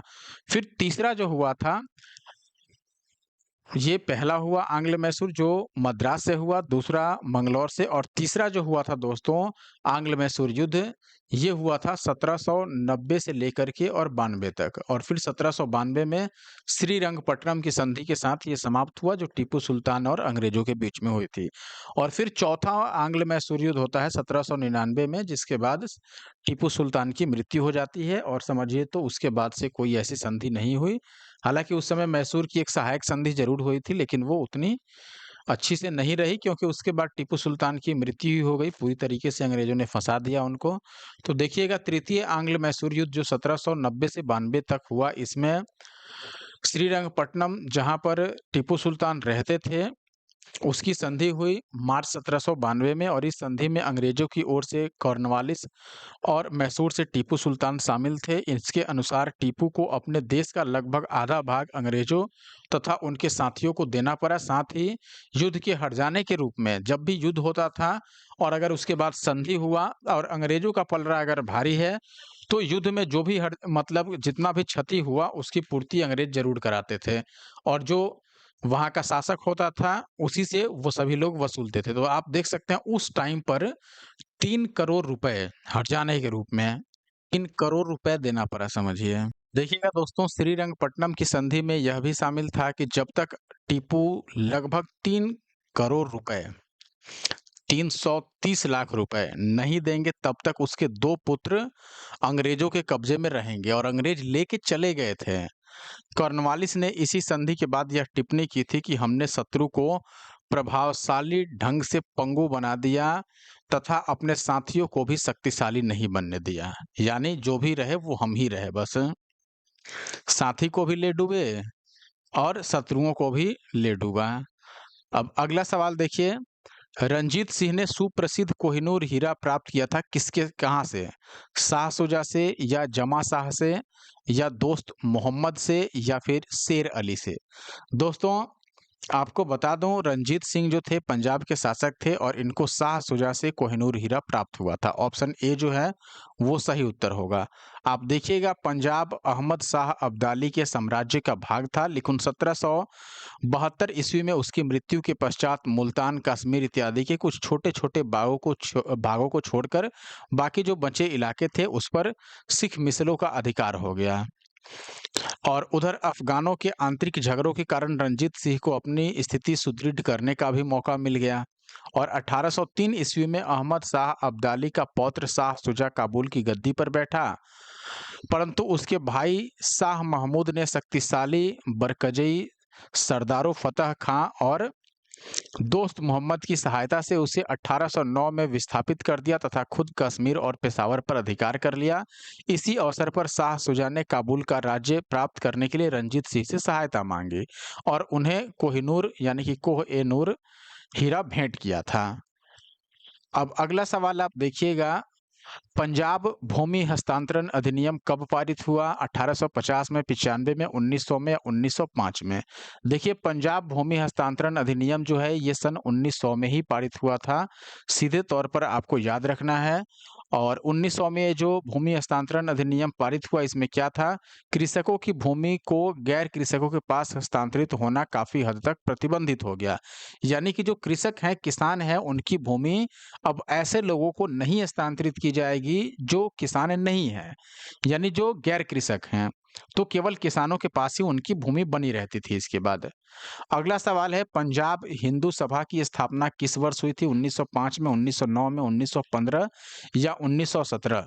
सही उत्तर है दोस्तों 1909। पंजाब हिंदू सभा की जो स्थापना हुई थी वो 1909 में हुई थी। आप देखिएगा, अखिल भारतीय स्तर पर स्थापना से पूर्व प्रांतीय स्तर पर हिंदू महासभा स्थापित की गई थी। सबसे पहले पंजाब में 1909 में पंजाब हिंदू महासभा की स्थापना की गई। हिंदू महासभा की स्थापना अप्रैल 1915 में हरिद्वार के कुंभ मेले में सार्वदेशिक हिंदू सभा के नाम से की गई और 1921 में इस संस्था का नाम बदला गया और फिर अखिल भारतीय हिंदू सभा नाम इसका दिया गया, अखिल भारतीय हिंदू महासभा। तो शुरुआत हुई 1909 से पंजाब से। यहाँ से अब एक महत्वपूर्ण टॉपिक स्टार्ट हो रहा है, गवर्नर, गवर्नर जनरल और वायसराय के बारे में। आप देखे होंगे कि इसके बारे में काफ़ी सारे प्रश्न पूछे जाते हैं और इसमें पहला जो क्वेश्चन है, इसमें आपसे पूछा गया है दोस्तों कि भारत का प्रथम गवर्नर जनरल कौन था? देखिए, अब कई तरीके से क्वेश्चन आप समझ सकते हैं यहाँ पर। एक तो हो गया, सबसे पहले केवल गवर्नर हुआ करता था, बाद में गवर्नर जनरल बनाया गया। तो आप देखिएगा, पहले गवर्नर होता था, तो अगर पहला गवर्नर आपसे पूछा जाता, पहला गवर्नर कहाँ का? बंगाल का, क्योंकि शुरुआत बंगाल से हुआ। पहले केवल बंगाल का गवर्नर हुआ करता था। 3 प्रमुख प्रेसिडेंसी थी उस समय, यानी 3 प्रमुख क्षेत्र आप कह सकते हैं या 3 राज्य कह सकते हैं ब्रिटिश लोगों का, जहाँ से वो शासन चलाते थे, जिसमें एक बंगाल था, दूसरा था आपका मद्रास और तीसरा हो गया मुंबई। और तीनों ही प्रेसिडेंसियों में एक-एक गवर्नर बाद में रखा जाने लगा। पहला गवर्नर शुरू में केवल बंगाल में रखा जाता था, बाद में ये मद्रास और मुंबई में स्टार्ट किया गया। तो अगर बंगाल का पहला गवर्नर पूछा जाए तब ये उत्तर होगा रॉबर्ट क्लाइव। Robert Clive. यहाँ पर पूछा गया है भारत का पहला गवर्नर भी नहीं पूछा गया है, गवर्नर जनरल पूछा गया है। अब देखिए, गवर्नर पहले होता था, इसके बाद रॉबर्ट क्लाइव के बाद जो दूसरा गवर्नर बना वो वारेन हेस्टिंग्स बना। कौन? मैं यहाँ पर लिख देता हूँ, वारेन हेस्टिंग्स। ये बना दूसरा गवर्नर, लेकिन इसी के समय से गवर्नर को और प्रमोट किया गया, प्रमोशन हुआ और गवर्नर को गवर्नर जनरल बना दिया गया। तो ये बना अब गवर्नर जनरल। Governor general. ठीक है, तो ये पहला ही बना, पहला गवर्नर जनरल बना बंगाल का। हालाँकि बाद में इसको और प्रमोट किया गया और बंगाल के अधिकार क्षेत्र में ही आपको मद्रास और मुंबई को भी दे दिया गया और तब वह बंगाल के गवर्नर जनरल से भारत का गवर्नर जनरल कहलाने लगे ये लोग। तो अगर पहला गवर्नर जनरल पूछा जाए तो ये होगा वारेन हेस्टिंग्स। अब ऐसे ही अंतिम भी पूछा जाता है, देखिए अंतिम अगर गवर्नर जनरल पूछा जाए तो अंतिम कौन था दोस्तों? ये भी याद रखिए, अंतिम था Lord William Bentinck. Lord William Bentinck. अच्छा, यह बना था कब वारेन हेस्टिंग्स? ऐसे तो 1773 में ही मुझे लगता है कि बन गया था, लेकिन 1774 में वो पद समाप्त कर दिया गया जब रेगुलेटिंग एक्ट आया 1773 में। तो 1773 के रेगुलेटिंग एक्ट के तहत बंगाल के गवर्नर का पद को हटा दिया गया और इसके बदले में गवर्नर जनरल पद लाया गया, इंट्रोड्यूस किया गया। और वो 1774 में लागू हुआ, जिसमें वारेन हेस्टिंग्स, पहले से ये गवर्नर तो था ही, लेकिन 1774 से जब लागू हुआ तो ये गवर्नर जनरल हो गया पहला बंगाल का, ठीक है। और बाद में उसी को प्रमोट किया गया, तो उनके अंतर्गत तीनों जब प्रेसिडेंसी आई तो उसको भारत का गवर्नर जनरल कहा जाने लगा। और इस क्रम में आप देखिएगा तो अंतिम गवर्नर जनरल जो बना वो आपका था कौन? William Bentinck, Lord William Bentinck के समय से अगर आप देखिएगा तो जब लॉर्ड विलियम बेंटिक था, आपको बता देता हूँ, लॉर्ड विलियम बेंटिक, ये इसका कार्यकाल जो है ये 1828 से और 35 तक माना जाता है। और इसी क्रम में आप देखिएगा बीच में एक अधिनियम आता है 1833 में, 1833 का चार्टर एक्ट या चार्टर्ड अधिनियम 1833 है। तो चार्टर एक्ट आप कह लो या चार्टर अधिनियम कह लो 1833। इसके बाद से नियम बना दिया गया कि देखिए अब जो गवर्नर जनरल होगा वो बंगाल का केवल नहीं होगा, अब उसको भारत का गवर्नर जनरल कहा जाएगा। तो भारत का गवर्नर जनरल अब कहा जाने लगा। तो इस क्रम में अब देखिएगा, अब आपसे सवाल पूछा जाए कि भारत का पहला गवर्नर जनरल कौन बना, काफी कंफ्यूजन होता है। तो देखिए अब भारत का अगर पहला गवर्नर जनरल पूछा जाने लगे तो मैं यहां पर लिख देता हूं भारत का पहला, आप सही से इसको फेयर कर सकते हैं, गवर्नर जनरल, ये कौन बना? अब देखिए लॉर्ड विलियम बेंटिक अंतिम गवर्नर जनरल था, कहाँ का? बंगाल का, ठीक है ना। और ये भी पहला गवर्नर जनरल कहाँ का था? बंगाल का। और ये पहला गवर्नर था केवल बंगाल का, इसके बाद से कोई गवर्नर नहीं बना, केवल गवर्नर जनरल बने। दूसरा वारेन हेस्टिंग्स बंगाल का गवर्नर बना, लेकिन 1774 से गवर्नर जनरल हो गया। उसके बाद लगातार 11 गवर्नर जनरल बने मुझे लगता है कि, और उसमें लॉर्ड विलियम बेंटिंक अंतिम था बंगाल का गवर्नर जनरल। और इसके समय में ही 1833 में चार्टर एक्ट आया, उसके बाद से गवर्नर जनरल का पद बंगाल के लिए समाप्त किया गया और ओवरऑल भारत का गवर्नर जनरल पोस्ट बनाया गया, जिसमें पहला भारत का गवर्नर जनरल बना लॉर्ड विलियम बेंटिक। तो यहाँ पर भारत का पहला गवर्नर जनरल कौन होगा? लॉर्ड विलियम बेंटिक, याद रखना है। इसी क्रम में अब मैं चाहता हूं कि एक चीज और क्लियर हो जाए, जो 1857 की क्रांति के समय में हुआ था वो भी आप याद रख सकते हैं। मैं आपको क्लियर ही कर देता हूं क्योंकि वो क्वेश्चन भी कई बार पूछा जाता है। तो जैसे बंगाल में अंतिम गवर्नर जनरल जनरल बना लॉर्ड विलियम बेंटिक, इसके बाद से नियम चेंज हुआ, वैसे ही जो भारत का गवर्नर जनरल था ये भी अंतिम आया। मैं ये चीज अब और ऊपर लिख देता हूं, देखो यहाँ पर। अब अगर भारत का अंतिम गवर्नर जनरल पूछा जाए कि भारत का अंतिम गवर्नर जनरल कौन बना, तो भारत का अंतिम गवर्नर जनरल बना, जनरल लगता है गलत हो गया ना, लिखने में थोड़ा इधर उधर हो जाए तो नहीं घबराना है। तो अंतिम गवर्नर जनरल कौन बना? ये बना लॉर्ड केनिंग, लॉर्ड केनिंग। इसका शासनकाल क्या है? लॉर्ड केनिंग का शासनकाल 1856 में, जब लॉर्ड डलहौजी हटा तब 1856 से और 62 तक, 1862 तक रहा। और इसी बीच में 1857 में लड़ाई हो गई, सिपाही विद्रोह आपने सुना होगा, या 1857 की क्रांति। तो 1857 में जो क्रांति हुई उसके बाद से काफी सारे दबाव बने, तब हुआ कि चलिए भाई अब भारत का गवर्नर जनरल पद भी हटाइए, ये भी नहीं रहेगा अब। उसके बाद बना दिया गया वायसराय। क्या कहा गया कि अब गवर्नर जनरल नहीं रहेगा, अब भारत का वायसराय कहा जाएगा। तो ये भारत का पहला वायसराय बना। तो भारत का अगर पहला वायसराय पूछा जाए कि कौन है, वायसराय, ये कौन बना? तो लॉर्ड केनिंग ही बना। इसमें सही उत्तर क्या होगा? लॉर्ड केनिंग है। तो ये आप याद रख सकते हैं। इतनी सारी चीजें, ये प्रथम और अंतिम को लेकर के काफी कंफ्यूजन होता है, इसीलिए मैंने कंफ्यूजन दूर कर दिया। मैं एक बार फिर से आपको समझाने की कोशिश करता हूं। देखिए सबसे पहले जो पूछा जाता है वो आपसे पूछा जाएगा कि बंगाल का पहला, बंगाल से चूंकि ये सारा खेल शुरू हुआ जब 1765 में इलाहाबाद की संधि हुई, उसके बाद रॉबर्ट क्लाइव बंगाल का पहला गवर्नर बन गया। और दूसरा गवर्नर कौन बना बंगाल का? तो दूसरा गवर्नर बना यहाँ पर देखिए आप वारेन हेस्टिंग्स, ये दूसरा गवर्नर था। लेकिन इसी बीच में 1773 में रेगुलेटिंग एक्ट आया, जिसके बाद फिर बंगाल के गवर्नर पोस्ट को प्रमोट किया गया और बंगाल का गवर्नर जनरल नाम रखा गया। ठीक है, तो इस प्रकार बंगाल का पहला गवर्नर जनरल बना वारेन हेस्टिंग्स 1774 में बना। कई जगह ये 73 भी देखने को मिलता है, क्योंकि 73 में ही रेगुलेटिंग एक्ट आ गया था, हालांकि इसकी नियुक्ति 74 में की गई as a governor general of Bengal.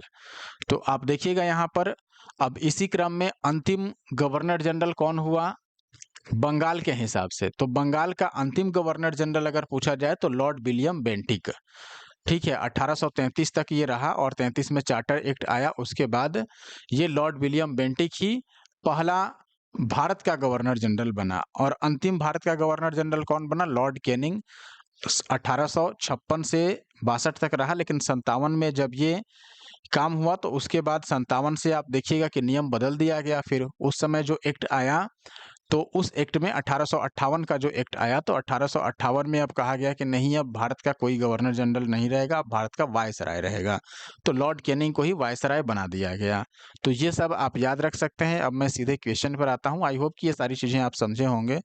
यहाँ पर प्रश्न में भारत का पहला गवर्नर जनरल पूछा गया था। ध्यान दीजिएगा, भारत का पूछा जा रहा है। भारत का भी अगर पहला गवर्नर जनरल पूछा जा रहा है तो इसमें से कोई भी ऑप्शन सही नहीं है, क्योंकि आप देखिएगा भारत का पहला गवर्नर जनरल हमने क्या पढ़ा था यहाँ पर? भारत का पहला governor general Lord William Bentinck. ठीक है, लॉर्ड विलियम बेंटिक यहाँ पर कहीं भी ऑप्शन में नहीं है। अब यहाँ से आप देखिए, वारेन हेस्टिंग्स को 1774 में बंगाल का प्रथम गवर्नर जनरल बनाया गया। ध्यान दीजिएगा, बंगाल का 1833 तक ये गवर्नर जनरल का पोस्ट चला और 1833 का जो चार्टर्ड एक्ट आया, उसके बाद बंगाल का गवर्नर जनरल को हटा करके और फिर भारत का गवर्नर जनरल कर दिया गया। और 1833 में किसका समय चल रहा था? लॉर्ड विलियम बेंटिक का। तो 33 में एक्ट आया और 34 से लॉर्ड विलियम बेंटिक को बंगाल का गवर्नर जनरल ना कह के भारत का गवर्नर जनरल कहा जाने लगा।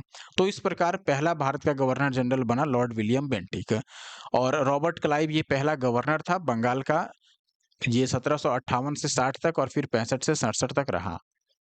सवाल है यहाँ पर, भारत में ब्रिटिश साम्राज्य का संस्थापक किसको माना जाता है? सी स्लीमैन को, या लॉर्ड मिंटो को, लॉर्ड क्लाइव को, या फिर लॉर्ड मेयो को? निश्चित तौर पर लॉर्ड क्लाइव को माना जाएगा। क्यों?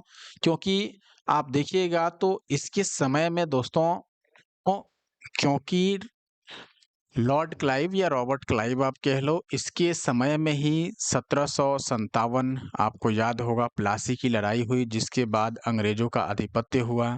ठीक है, देखिएगा इसके बाद 1764 इसी का टाइम चल रहा था जब बक्सर का युद्ध हुआ। और बक्सर के युद्ध के बाद तो समझिए कि पूरी तरीके से मुगल सेना हो गई, अवध के नवाब हो गए और बंगाल के नवाब, सारे लोग धराशायी हो गए। सबको इन्होंने बुरी तरीके से हराया अंग्रेजों ने। और उसके बाद से अंग्रेजों का यहाँ पर साम्राज्य स्थापित हो गया, ब्रिटिश साम्राज्य। इसीलिए भारत में ब्रिटिश साम्राज्य का संस्थापक लॉर्ड क्लाइव को माना जाता है, क्योंकि दो प्रमुख लड़ाइयां जिसके बाद अंग्रेजों का आधिपत्य हुआ भारत पर, प्लासी की लड़ाई और बक्सर की लड़ाई, दोनों ही इसी के समय में हुई थी। तो आप देखिए, खास करके श्रेय प्लासी की लड़ाई को दिया जाता है, क्योंकि ये पहली ऐसी लड़ाई थी जिसके बाद अंग्रेजों का प्रभुत्व बढ़ा। तो आप देखिएगा, भारत में ब्रिटिश साम्राज्य का संस्थापक लॉर्ड क्लाइव को माना जाता है। कारण है 23 जून 1757 को हुई प्लासी की लड़ाई में विजेता अंग्रेजी सेना का नेतृत्वकर्ता जो था वो लॉर्ड क्लाइव ही था। इसी युद्ध के उपरांत बंगाल में ब्रिटिश साम्राज्य की नींव पड़ी। अब अगला सवाल है, इसमें से किसे भारत में ब्रिटिश साम्राज्य का संस्थापक माना जाता है? सेम क्वेश्चन है, तो आंसर भी सेम रहेगा, Lord Clive. Next question, Bharat में द्वैध शासन का जनक किसे कहा जाता है? तो यहाँ पर ऑप्शन है, देखिए द्वैध शासन का जनक पूछा जा रहा है, और वो भी भारत में भी हालांकि नहीं पूछा गया है। यहाँ पर सीधे द्वैध शासन का जनक Lord Clive, Hector Munro, Lord Macaulay, sir Lionel Curtis, या उपयुक्त में से एक दीजिएगा। अगर ये बंगाल में पूछा जाता तो बंगाल वाला आपको मैंने बताया कि क्लाइव होता, लेकिन यहाँ पर भारत के संदर्भ में पूछा जा रहा है या बंगाल लिखा ही नहीं गया है, तो ऐसे केस में याद रखना है सर लियोनिस कार्टिस सही आंसर होगा, ऑप्शन डी। बिल्कुल भी कंफ्यूज नहीं होना है, सर लियोनिस कार्टिस को द्वैध शासन का जनक माना जाता है। इसके यानी द्वैध शासन के तहत भारत सरकार अधिनियम 1919 लाया गया और इसमें प्रांतीय विषयों को आरक्षित और हस्तांतरित में दो भागों में बांट दिया गया। अगला सवाल है, निम्नलिखित में से किसने बंगाल में द्वैध शासन प्रणाली को समाप्त किया? देखिए बंगाल में पूछा जा रहा है, तो बंगाल में स्टार्ट किसने किया? क्लाइव ने। क्लाइव ने। और अगर ये पूछ दिया जाए कि कब स्टार्ट किया, तो ये आप मान सकते हैं कि 1765 के आसपास स्टार्ट हुआ। समाप्त कब हुआ ये? समाप्त वाला हमने पढ़ा था, समाप्त ये 1772 के आसपास हो गया था। और किसके समय में हुआ? कोर्ट ऑफ डायरेक्टर्स द्वारा फैसला दिया गया था, लेकिन हुआ किसके समय में? तो 1772-73 में आपको पता है कौन आ चुका था? 72 के आसपास लॉर्ड हेस्टिंग्स आ चुका था। Lord Hastings. और फिर जब 73 में 1773 में आपका आया एक्ट, रेगुलेटिंग एक्ट, तो उसमें बंगाल के गवर्नर को हटाया गया और गवर्नर जनरल कर दिया गया, और फिर 74 से गवर्नर जनरल आपका पहला बन गया लॉर्ड हेस्टिंग्स। तो यहाँ पर वारेन हेस्टिंग्स, लॉर्ड हेस्टिंग्स ना लिख के वारेन हेस्टिंग्स लिखना चाहिए था मुझे। तो इसको मैं सही कर देता हूँ यहाँ पर, वारेन हेस्टिंग्स, ये सही होगा। तो ऑप्शन सी जो है वो सही उत्तर है। ने लॉर्ड को हटाया क्यों? क्योंकि लॉर्ड हेस्टिंग्स अलग वायसराय था, या गवर्नर जनरल कहना चाहिए हमें, वायसराय नहीं, जो फिर 1813 में बना था। 1813 से 1823 तक रहा था लॉर्ड हेस्टिंग्स। तो यहाँ वारेन हेस्टिंग्स आंसर होगा ऑप्शन सी। आप देखिएगा 1771 में कोर्ट ऑफ डायरेक्टर्स ने दोहरी शासन प्रणाली को समाप्त किया, और यानी कि निर्णय सुनाया, और इस निर्णय को लागू किसने कराया? 1772 में लॉर्ड, देखिए लॉर्ड यहाँ भी नहीं होना चाहिए, वारेन हेस्टिंग्स होना चाहिए। कलकत्ता परिषद तथा उसके प्रधान को आज्ञा दी गई कि वे स्वयं दीवान बने और बंगाल, बिहार, उड़ीसा के प्रबंधन को अपने हाथों में लें। वारेन हेस्टिंग्स, देखिए यहाँ सही है। वारेन हेस्टिंग्स ने दोनों उप दीवानों मोहम्मद रजा खां और सिताब राय, जो पहले से लॉर्ड क्लाइव या रॉबर्ट क्लाइव द्वारा नियुक्त थे, उनको हटा दिया। और द्वैध शासन, जिसकी शुरुआत बंगाल में 1765 से मानी जाती है, इसके अंतर्गत कंपनी दीवानी अधिकार अपने पास रखती थी, और निजामती जो कार्यों का निष्पादन था, यानी कि जो प्रशासन था, वो सब नवाब को दे दिया था। लेकिन वास्तविक शक्ति तो कंपनी के पास होती थी। क्लाइव समझता था कि समस्त शक्ति कंपनी के पास है, नवाब के पास सत्ता का केवल छाया ही है, यानी कि वो नाम के लिए नवाब है। जैसा कंपनी कहती थी वैसा उसको करना पड़ता था। उसने प्रवर समिति को लिखा, यह नाम छाया, सॉरी, यह नाम, यह छाया आवश्यक है तथा हमें इसको स्वीकार करना चाहिए, यानी कि इस छाया को रहने देना चाहिए। लेकिन बाद में कोर्ट ऑफ डायरेक्टर्स को लगा कि नहीं, ऐसा आवश्यक नहीं है, इसलिए उन्होंने वारेन हेस्टिंग्स को भेजा, और उसके बाद द्वैध शासन प्रणाली को खत्म किया गया। छठा सवाल है, ठगों का उन्मूलन किसके नेतृत्व में हुआ? लॉर्ड क्लाइव, या कैप्टन स्लीमैन, या लॉर्ड मिंटो, या अलेक्जेंडर बर्न्स, या उपयुक्त में से कोई नहीं, या इनमें से एक से। अब देखिए, ठग या लुटेरे जो थे, इनका प्रमुख काम था लोगों को लूटना, बलि दे देते थे लोगों को पकड़ करके, और उसका सामान लूटते थे, बलि दे देते थे। तो इन सभी को रोकने के लिए इन्होंने किसके नेतृत्व में सेना भेजी? किसने भेजी थी? देखिए, ये आप अगर टाइम पूछिएगा तो 1830 के आसपास का टाइम है, और 1830 में आप देखिएगा तो लॉर्ड विलियम बेंटिक का समय चल रहा था। तो बेंटिक लॉर्ड विलियम बेंटिक जो था, इसने अपना, समझिए कि इसका कार्यकाल देखिएगा, ऐसे तो 1828 से शुरू होता है, 1828 से 35 तक, और इसी बीच ठगों का दमन हुआ, या ठगी प्रथा का उन्मूलन किया गया। जो भी ठग थे, जो लोगों को ठगते थे, पकड़ते थे, उनकी बलि देते थे, उन सभी को पकड़ा गया। और हालांकि इसमें सभी प्रकार के, सभी धर्म के लोग शामिल थे। इनको रोकने के लिए लॉर्ड विलियम बेंटिक ने एक सेना का गठन किया, और उसका नेता किसको बनाया? उसका नेतृत्वकर्ता बनाया कैप्टन स्लीमैन को। और ठगों का उन्मूलन किया गया कैप्टन स्लीमैन द्वारा, और उस समय जो जनता थी, उन लोगों ने भी सहयोग किया, और उन्होंने समर्थन भी किया कि नहीं, इसका अंत होना चाहिए। ब्रिटिश सरकार का मानना था कि ठगों में हिंदू और मुसलमान दोनों धर्मों के लोग शामिल हैं, किंतु वास्तव में ये लोग, आप देखिएगा तो काली, दुर्गा, भवानी इत्यादि की पूजा करने वाले थे। प्रायः ये लोग अपने शिकार को, देवी को बलि चढ़ाने के लिए मारते थे और बलि चढ़ा देते थे। ठगों को यह विश्वास था कि उनका यह धंधा विधि का विधान है, यानी कि उनका, समझिए कि ये जैसे नौकरी वालों को लगता है, सरकारी नौकरी वालों को, कि हमारा ये काम है, ये करना है हमको, वैसे ही इनको लगता था कि नहीं, भगवान ने हमको इसीलिए बनाया है क्योंकि हमको ऐसा शिकार पकड़ना है और बलि चढ़ा देना है। इससे इनका, समझिए कि इनके वंश में, क्या बोलते हैं उसको, बढ़ोतरी होगी, या प्रगति होगी, ऐसे हैं। और ये भी मानते थे कि जिसको मान लो जिसका गर्दन काट दिया हमने, उसके भाग्य में वैसा ही लिखा था कि उसका मृत्यु जो होगा वो गर्दन काटने से ही होगी, यानी वैसा ही लिखा था। तो सती प्रथा जब इसको बंद करने की बात आई, यानी कि इसके उन्मूलन की, तो इस पर जनता में कुछ मतभेद भी था। कुछ लोग का मानना था कि नहीं, इसको नहीं हटाया जाए। लेकिन ठगी के विषय में पूरी जनता सरकार का समर्थन किया कि नहीं भाई, इसको हटा दिया जाए, इसका अंत होना चाहिए। विलियम बेंटिक उस समय जो गवर्नर जनरल थे, आप देखिएगा, कैप्टन विलियम हेनरी स्लीमैन को ठगों के विरुद्ध कार्यवाही के लिए नियुक्त किया। तो कैप्टन स्लीमैन नेतृत्व करता थे, और किसके समय में ये अंत हुआ? विलियम बेंटिक, दोनों याद रखना है। और उसने यानी स्लीमैन ने लगभग 1562 ठगों को बंदी बनाया, और इसमें से अधिकांश को फांसी दे दी गई, और बाकी जो बचे उनको आजीवन निर्वासित कर दिया गया। 1837 तक लगभग आप देखिएगा तो ठगों का पूर्णतः अंत हो गया था। अब अगला सवाल मिलता जुलता है, सीडीपीओ का है। आपसे पूछा गया है, भारत में ठगी का उन्मूलन का श्रेय किसे जाता है? डलहौजी को, मेटकॉफ को, डेनिसन को, या स्लीमैन को, या इनमें से कोई नहीं, या एक से अधिक है? तो निश्चित तौर पर स्लीमैन नेतृत्व करता। और अगर आपसे नाम पूछा जाता है गवर्नर जनरल का, तो हम बेंटिक को चुन लेते। तो आगे बढ़ने से पहले आप सभी से रिक्वेस्ट है कि अगर आप हमारे यूट्यूब चैनल पे नए हैं, आपने अभी तक सब्सक्राइब नहीं किया है, तो आप हमारे YouTube channel the GS solver को जरूर सब्सक्राइब कर लें, ऐसे और वीडियो देखने के लिए। और ऐसे ही सब्सक्राइब करें, और साथ ही दोस्तों के साथ आप शेयर कर सकते हैं। लाइक नहीं किया है तो आप लाइक कर सकते हैं, और कमेंट भी कीजिए। अब अगला सवाल है आपके सामने दोस्तों, भारत में पहली रेलवे लाइन किस ब्रिटिश गवर्नर के समय में बिछाई गई? डलहौजी, लॉर्ड कर्जन, विलेजली, या लॉर्ड लिटन? आपको बता दें दोस्तों, भारत में पहली बार जो रेलवे चलाई गई, पहली रेल, ये 1853 में चलाई गई। और 1853 किसके कार्यकाल के अंदर आता है? 1848 से 1856, ये कार्यकाल है दोस्तों डलहौजी का।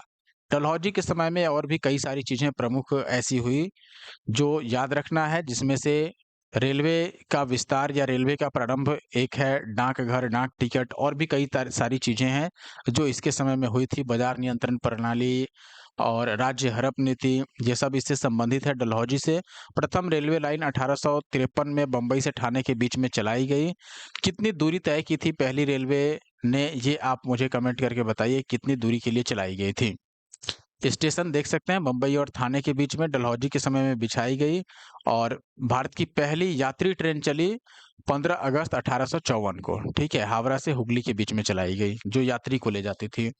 अब अगला सवाल यानी क्वेश्चन नंबर 9 है आपके सामने, निम्न में से कौन सा सामाजिक सुधार विलियम बेंटिक ने प्रारंभ किया? इसमें से प्रारंभ किया, ध्यान दीजिए, सती प्रथा का उन्मूलन किया, या दास प्रथा का उन्मूलन, या धर्म परिवर्तन के कारण अयोग्यता के प्रावधान को हटाया, ठगों के संगठित गिरोह का दमन? ये तो आपको याद होगा कि ये किसने किया था? विलियम बेंटिक के समय में हुआ था ये, कैप्टन स्लीमैन के द्वारा। तो चौथा तो गलत है, यानी कि अच्छा, बेंटिक ही पूछा जा रहा है, मैं डलहौजी समझ रहा था। अगर बेंटिक ही पूछा जा रहा है तो चौथा तो 100% सही है। अब जिस भी ऑप्शन में चौथा नहीं है वो तो ऐसे ही गलत हो गया। इसके अलावा आप देखिएगा तो दास प्रथा का अंत भी इसी के समय में हुआ था, सती प्रथा का अंत भी इसी के समय में हुआ था, धर्म परिवर्तन के कारण अयोग्यता वाला बात इसमें नहीं था, यानी पहला, दूसरा और चौथा सही है, तो ऑप्शन सी को हम चूज करेंगे।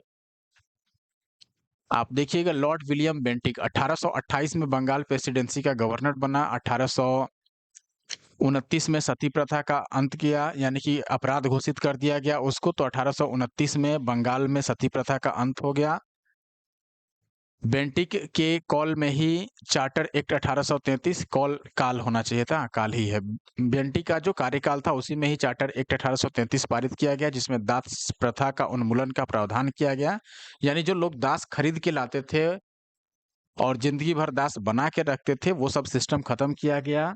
और बेंटिक ने ठगों के गिरोह का भी दमन किया, ये आपने देखा ही, जिसमें उसने कैप्टन स्लीमैन को नेता बनाया, या उसके नेतृत्व में सेना का गठन किया, जिन्होंने ठगों के गिरोह को पूरी तरीके से खत्म कर दिया। बेंटिक ने शिक्षा और प्रेस की स्वतंत्रता पर भी काम किया। 1835 में वह इंग्लैंड वापस चला गया। धर्म परिवर्तन के कारण अयोग्यता के प्रावधान को 1850 में हटाया गया, इसलिए 1, 2 और 4 केवल सही है। अब यहाँ पर 1-2 चीज़ ध्यान देने वाली बात है, जैसे 1833 का चार्टर एक्ट दास प्रथा के उन्मूलन की दिशा में एक आरंभिक और नीतिगत कदम था, लेकिन इस एक्ट को पारित होने के तुरंत बाद दास प्रथा खत्म नहीं हुई थी, बल्कि इस एक्ट ने दास प्रथा के उन्मूलन के लिए एक व्यावहारिक मंच प्रदान किया ताकि लोग इसको हटाने के लिए लड़ाई लड़ सकें। दास प्रथा का वास्तविक और औपचारिक उन्मूलन 1843 में इंडियन स्लेवरी एक्ट के माध्यम से हुआ और इस एक्ट में दासों की खरीद और फरोख्त यानी खरीद बिक्री और गुलाम रखने को सीधे तौर पर गैर कानूनी घोषित कर दिया गया। 1833 ये भी सवाल पूछा जाता है कि दास प्रथा का पूर्णतः अंत किसके समय में हुआ? 1843 में किसके समय? तो याद रखिए 1843 में जो समय या कार्यकाल चल रहा था, ये चल रहा था किसका? लॉर्ड एलनबरो का। ठीक है? लॉर्ड एलनबरो कार्यकाल इसका 1842 से लेकर के और 1844 तक माना जाता है।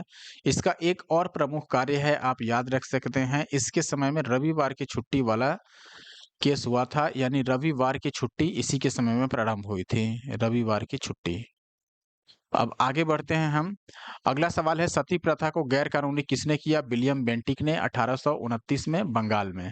इसके बाद 30 में मुंबई में भी हो गया, मद्रास में भी हो गया, जो बाकी की प्रेसिडेंसियां थी। सवाल है 1857 में भारत का गवर्नर जनरल कौन था? सीधे तौर पर आप देखिएगा तो जो डलहौजी था, डलहौजी डलहौजी का जो समय था ये 1848 मैंने बताया से 1856 और फिर 1856 में कौन बना? Canning, Lord Canning.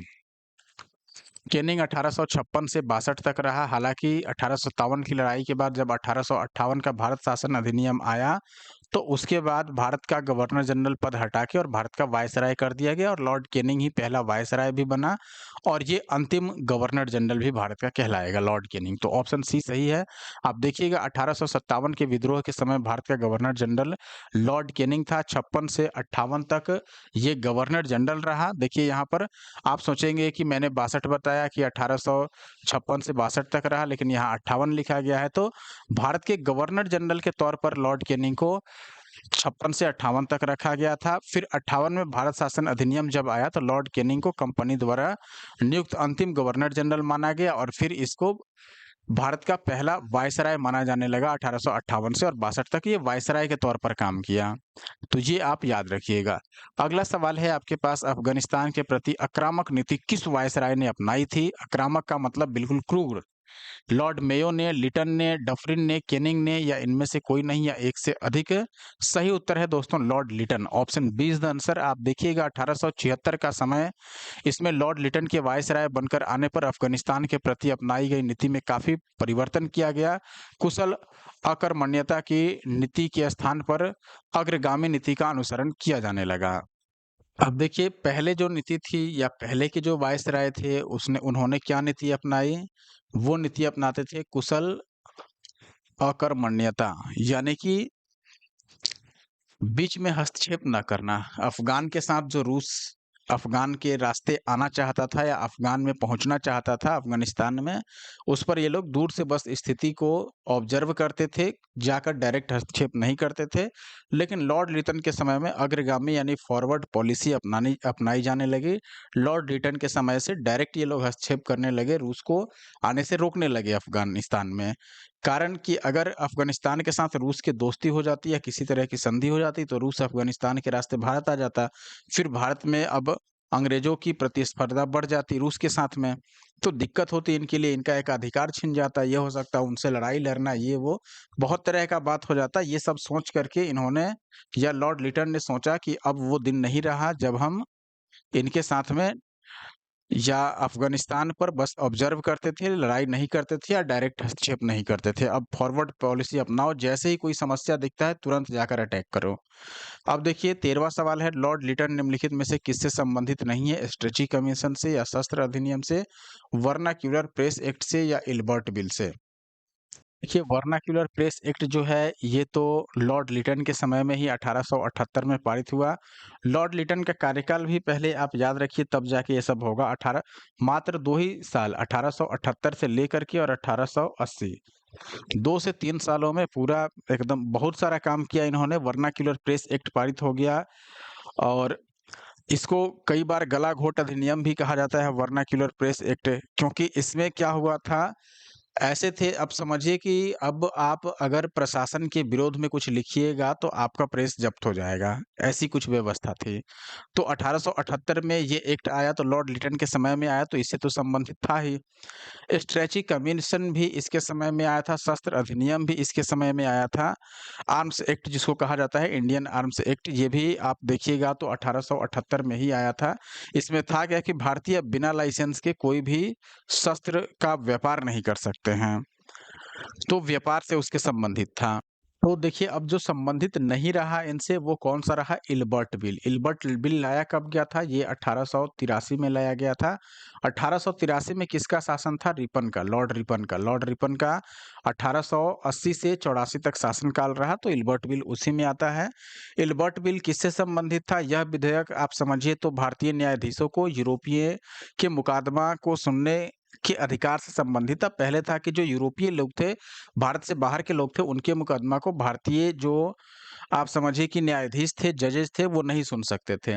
अंग्रेजों द्वारा और यही सब कारण रहा। आप देखिएगा रिपन जब आए तो रिपन ने कई सारे ऐसे काम किए जो भारतीयों के पक्ष में थे या मानवता के अनुसार सही थे। इसीलिए रिपन को महानुभाव रिपन भारतीय लोगों ने कहा और अंग्रेजों की काफ़ी दुश्मनी हो गई इनसे समझिए तो तुरंत हटाया गया और ब्रिटिश राज्य का शत्रु तक बोला गया रिपन को कि ये ब्रिटिश राज्य का शत्रु है।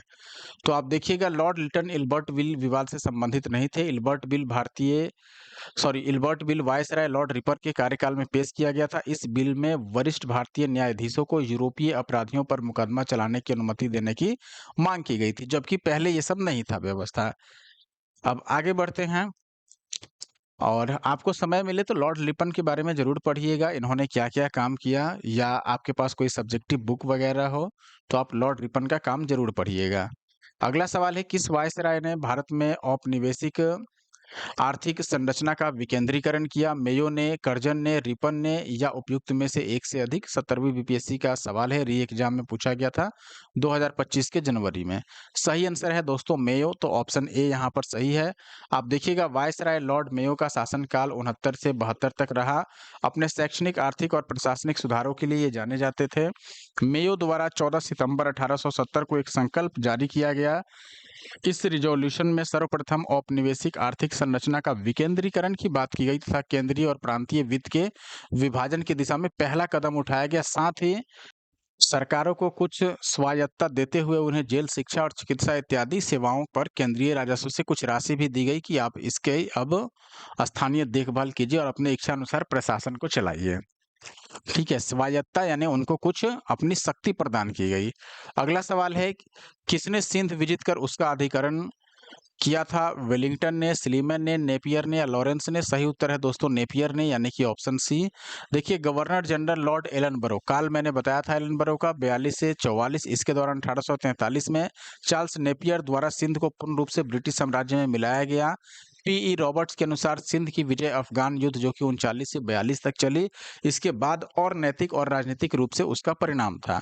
अगला सवाल जिसमें मिलान करना है आपको, एक तरफ व्यक्ति का नाम है और दूसरा तरफ उससे संबंधित विषय। बीपीएससी असिस्टेंट जिसको अब बीपीएससी एएसओ कहा जाता है, उसके एग्जाम का है। मैकडोनाल्ड, लिन लिथिगो, डलहौजी, चेम्सफोर्ड, इधर काम दिया गया है डॉक्ट्रिन ऑफ लैप्स, जिसको हम राज्य हड़प नीति बोलते हैं। राज्य हड़प नीति, कई बार इसको व्यपगत का सिद्धांत भी कहा जाता है। तो ये लॉर्ड डलहौजी के समय में था या डलहौजी द्वारा लाया गया था। तो सी को हम पहले में मिलाएंगे निश्चित तौर पर, तो आपका यहाँ है और यहाँ है। बाकी दो ऑप्शन तो गलत हो गए। बाकी लिन लिन लिथिगो के बारे में अगर देखिएगा तो लिन लिथिगो जो थे ये इनके समय में अगस्त प्रस्ताव आया था, तो इसलिए हम बी को तीसरे में मिला दें तो ज़्यादा अच्छा होगा। तो उस हिसाब से ये गलत हो गया। बी का तीसरा यहाँ पर है। ए को मैकडोनाल्ड ये कम्युनल अवार्ड से संबंधित हैं और चेम्सफोर्ड द्वैध शासन से संबंधित हैं। तो डी को हम मिला देंगे किसमें, चौथे में। आप देखिए यहाँ पर वही चीज मिलान किया गया। मैकडोनाल्ड ये हो गए कम्युनल अवार्ड से, लिन लिथिगो अगस्त प्रस्ताव से, डलहौजी डॉक्ट्रिन ऑफ लैप्स से और चेम्सफोर्ड द्वैध शासन से। अगला सवाल क्वेश्चन नंबर 17 री एग्जाम बीपीएससी का 17वीं, निम्नलिखित में से किस राज्य को डलहौजी की हड़प नीति के तहत शामिल नहीं किया गया था, जिसको डलहौजी के द्वारा नहीं हड़पा गया था। देखिए नागपुर को तो हड़पा गया था निश्चित। नागपुर को आप देखिएगा तो 1854 में इसको मिलाया गया अंग्रेजी राज्य में। जयपुर है, जयपुर ही वो है जिसको नहीं मिलाया गया था डलहौजी के द्वारा। संबलपुर को मिलाया ही गया था, जैतपुर और संबलपुर दोनों को मिलाया गया था 1849 में, इसके साथ जैतपुर भी था। सतारा बहुत फेमस महाराष्ट्र का इलाका, सतारा तो मिलाया ही गया था निश्चित तौर पर। और मुझे लगता है कि ये सबसे पहला ही स्टेट है या उस समय का क्षेत्र था जिसको डलहौजी ने अपने राज्य में मिलाया 1848 में ही, क्योंकि 1848 से डलहौजी का कार्यकाल शुरू ही हुआ था। तो ऑप्शन बी जयपुर को डलहौजी ने नहीं मिलाया था राज्य हड़प नीति के अनुसार। देखिएगा लॉर्ड डलहौजी ने अवध के नवाब वाजिद अली शाह पर कुशासन का आरोप लगाया और 1856 में अवध का जो राज्य था उसको अंग्रेजी राज्य में विलय कर लिया। अवध के अतिरिक्त डलहौजी के व्यपगत सिद्धांत यानी डॉक्ट्रिन ऑफ लेप्स या फिर जिसको राज्य हड़प नीति बोलते हैं उसके तहत देखिए सतारा 1849 यहाँ दिया गया है, कई जगह 1848 ही मिल जाता है। जैतपुर और संभलपुर ये 1849 में, बघाट 1850 में, उदयपुर 1852, झांसी 1854, नागपुर भी 1856, इन सभी को मिलाया गया था। जयपुर इसमें शामिल नहीं है। डलहौजी के व्यपगत सिद्धांत के तहत सतारा के अधिग्रहण की प्रक्रिया देखिए 1848 में ही प्रारंभ कर दी गई थी, लेकिन उसको मिलाया गया 1 मई 1849 को, तो इसलिए 1849 ज़्यादा सही उत्तर है। अगला सवाल है सुरक्षा प्रकोष्ठ की नीति किससे संबंधित है? Warren Hastings, Lord Dalhousie, Henry Lawrence या फिर लॉर्ड हेस्टिंग्स है। काफ़ी अच्छा सवाल है और कई बार ये पूछा गया है। इसमें सही आंसर है वारेन हेस्टिंग्स। ऑप्शन ए जो है वो सही उत्तर है यहाँ पर। सुरक्षा प्रकोष्ठ या सुरक्षा घेरे की नीति देखिए, हालाँकि विलेजली अगर 1 मिनट, कई बार विलेजली सही हो जाता है, इसलिए ध्यान से समझने की ज़रूरत है। देखिए सुरक्षा प्रकोष्ठ या घेरे की नीति यानी रिंग फेंस पॉलिसी से वॉरेन हेस्टिंग्स तथा विलेजली दोनों संबंधित हैं।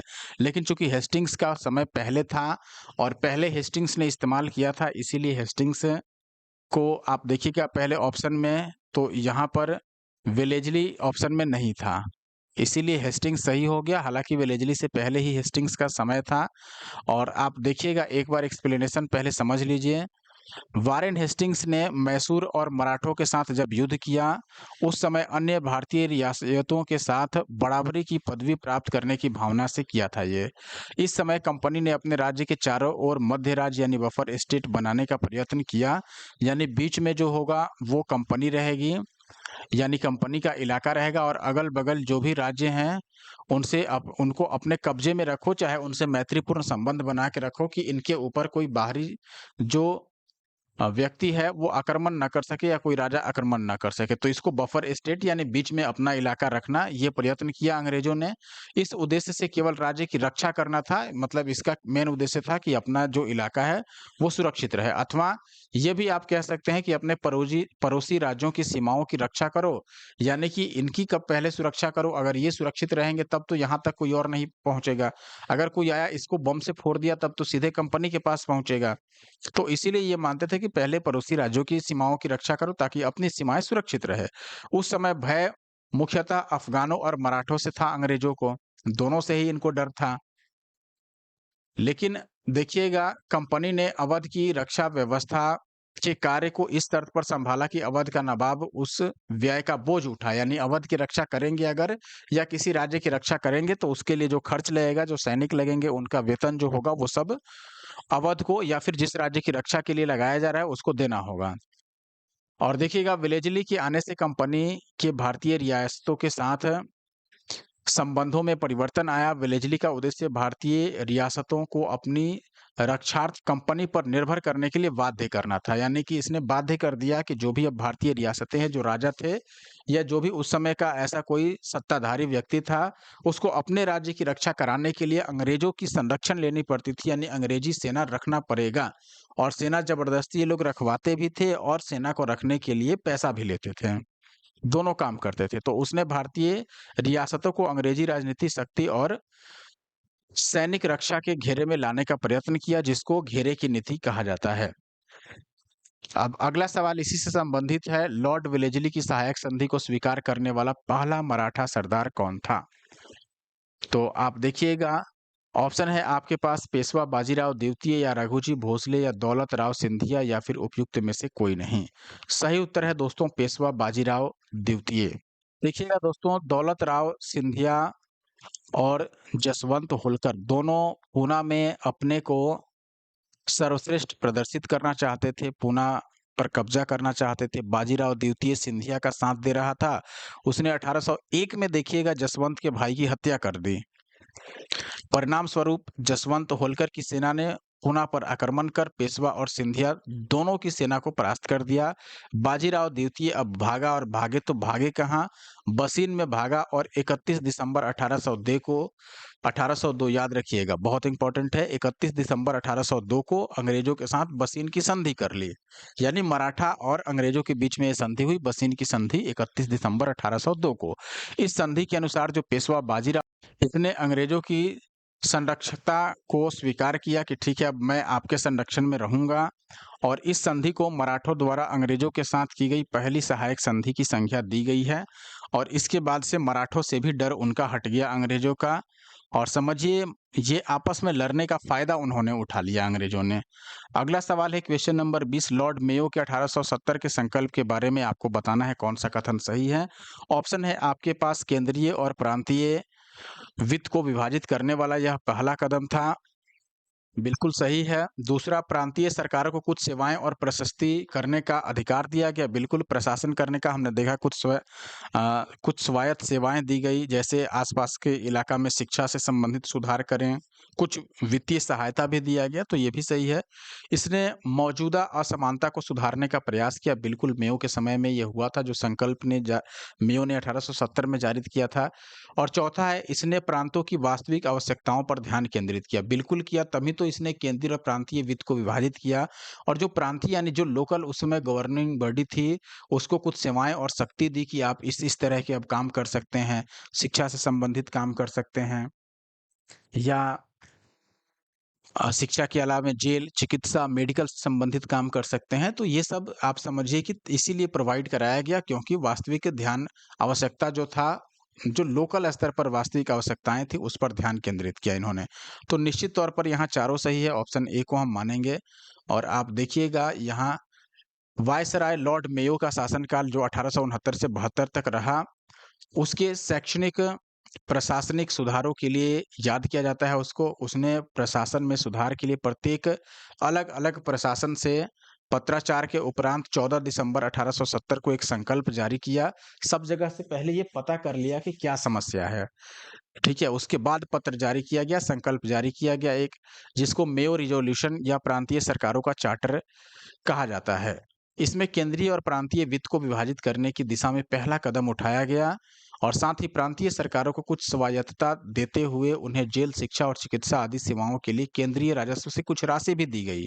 साथ ही उन्हें इच्छानुसार प्रशासन करने के लिए कहा गया। इस प्रकार मेयो ने प्रांतीय स्वायत्तता को बढ़ावा देकर प्रांतों की वास्तविक आवश्यकताओं पर ध्यान केंद्रित किया।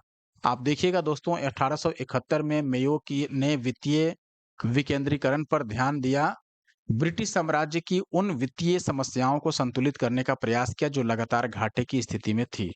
सवाल है, निम्नलिखित में से देशी रियासतों को अंग्रेजों ने अपने क्षेत्र में नहीं मिलाया था, कौन सा देशी रियासत था? सिंध को मिला ही लिया था, ग्वालियर को नहीं मिलाया था, अवध को, सतारा को, इन सबको तो लॉर्ड डलहौजी ने ही मिला दिया था। आप देखिए ग्वालियर रियासत को अंग्रेजों द्वारा अपने क्षेत्र में नहीं लिया गया। सिंध का विलय लॉर्ड एलनबरो के समय में 1842 से 44 के बीच हुआ। लॉर्ड डलहौजी के समय में देखिएगा अवध का विलय 56 में और सतारा का विलय 49 में किया गया। डलहौजी के व्यक्तिगत सिद्धांत के तहत सतारा के अधिग्रहण की प्रक्रिया 48 में शुरू हुई और 1 मई 1849 को उसको मिला लिया। बढ़ने से पहले दोस्तों एक बार फिर से आप सभी से रिक्वेस्ट कि अगर आपने हमारा यूट्यूब चैनल नहीं सब्सक्राइब किया है, तो आप हमारे YouTube channel the GS solver को ज़रूर सब्सक्राइब कर लें ऐसे और वीडियो देखने के लिए। और साथ ही साथ अगर आप अपने दोस्तों के साथ वीडियो को शेयर करें तो और बढ़िया है। वीडियो को कम से कम लाइक ज़रूर कर दें और कमेंट्स ज़रूर करें। आपको वीडियो कैसा लगता है सभी लोग ज़रूर कमेंट्स करें। अगला सवाल आप देख रहे हैं यहाँ पर 2025 का है और ये 71वीं बीपीएससी का प्रश्न है। दिल्ली में उसके राजकीय प्रवेश के अवसर पर किस वायसराय पर बम फेंका गया था? लॉर्ड कर्जन या लॉर्ड मिंटो, लॉर्ड वेवेल या फिर लॉर्ड हार्डिंग? सही उत्तर है लॉर्ड हार्डिंग, ऑप्शन सी। देखिएगा दोस्तों, 1911 में ब्रिटिश सरकार ने भारत की राजधानी कलकत्ता से दिल्ली बदलने की घोषणा की थी। 12 में उसको बदल भी दिया गया और यही जब घोषणा हो रहा था, दिल्ली दरबार आप समझ सकते हैं। और फाइनली जब ये चेंज हो गया 1912 में, तो जब लॉर्ड हार्डिंग यहाँ पर दिल्ली आया था पहली बार, तभी इस पर ये बम फेंकने का प्रयास किया गया था। खुद्दीराम बोस, रास बिहारी बोस, इन सब के बारे में आपने जरूर पढ़ा होगा। तो देखिए, 1911 में ब्रिटिश सरकार ने भारत की राजधानी कलकत्ता से बदलकर दिल्ली करने की घोषणा की। इसके बाद 23 दिसंबर 1912 को नई राजधानी दिल्ली में वायसराय लॉर्ड हार्डिंग द्वितीय का भव्य राजकीय प्रवेश जुलूस निकाला जा रहा था। इसी राजकीय प्रवेश के अवसर पर दिल्ली के चांदनी चौक के क्षेत्र में वायसराय की हाथी हौदे पर क्रांतिकारियों द्वारा बम फेंका गया। इस हमले में लॉर्ड हार्डिंग द्वितीय गंभीर रूप से घायल हुआ और एक महावत भी मारा गया। इस घटना की योजना क्रांतिकारी रास बिहारी बोस के नेतृत्व में बनाई गई थी। अगला सवाल अब देखिएगा, बीपीएससी असिस्टेंट का है। देखिए दोस्तों, भारत के वायसराय के रूप में किसके कार्यकाल में महान शहीद भगत सिंह, सुखदेव और राजगुरु को फांसी दी गई थी? कर्जन के समय में, इरविन के समय में, मिंटो के समय में या फिर चेम्सफोर्ड के समय? तो इनको फांसी हुआ था 1931 में। 1931 में जो शासन था वो लॉर्ड इरविन का था, तो ऑप्शन बी सही होगा। लॉर्ड इरविन, गांधी इरविन समझौता आपने जरूर पढ़ा होगा। तो देखिए, महान शहीद क्रांतिकारी भगत सिंह, सुखदेव और राजगुरु को वायसराय लॉर्ड इरविन, जिसका कार्यकाल 3 अप्रैल 1926 से 18 अप्रैल 1931 माना जाता है, इनके कार्यकाल में 23 मार्च 1931 को फांसी दी गई। अगला सवाल है अब, इंपीरियल कैडेट कॉर्प्स की स्थापना किसने की थी? मिंटो ने, कर्जन ने, लिटन ने या रिपन ने? सही उत्तर है दोस्तों कर्जन ने। कर्जन का कार्यकाल भी आप याद रखिए, बहुत इंपॉर्टेंट कार्यकाल इसका 1899 से 1905 यानी बंगाल विभाजन तक रहा। और इसी बीच दोस्तों इंपीरियल कैडेट कॉर्प्स की स्थापना की गई 1901 में। क्या था यह? ये था कि जो भी धनी वर्ग थे या जो राजा थे उस समय, उनके पुत्रों को या उनके रिश्तेदारों को सैनिक शिक्षा या सैनिक प्रशिक्षण देने के लिए ये इंपीरियल कैडेट कोर की स्थापना की गई थी लॉर्ड कर्जन के समय में 1901 में। तो आप देखिएगा 1901 में इंपीरियल कैडेट कॉर्प्स की स्थापना की गई और इसका उद्देश्य क्या था?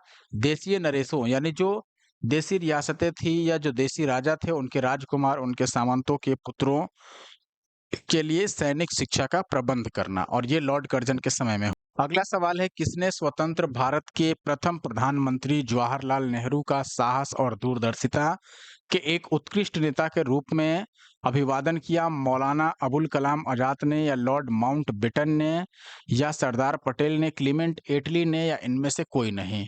दोस्तों ये लॉर्ड माउंटबेटन की बात की जा रही है यहाँ पर, ऑप्शन बी सही।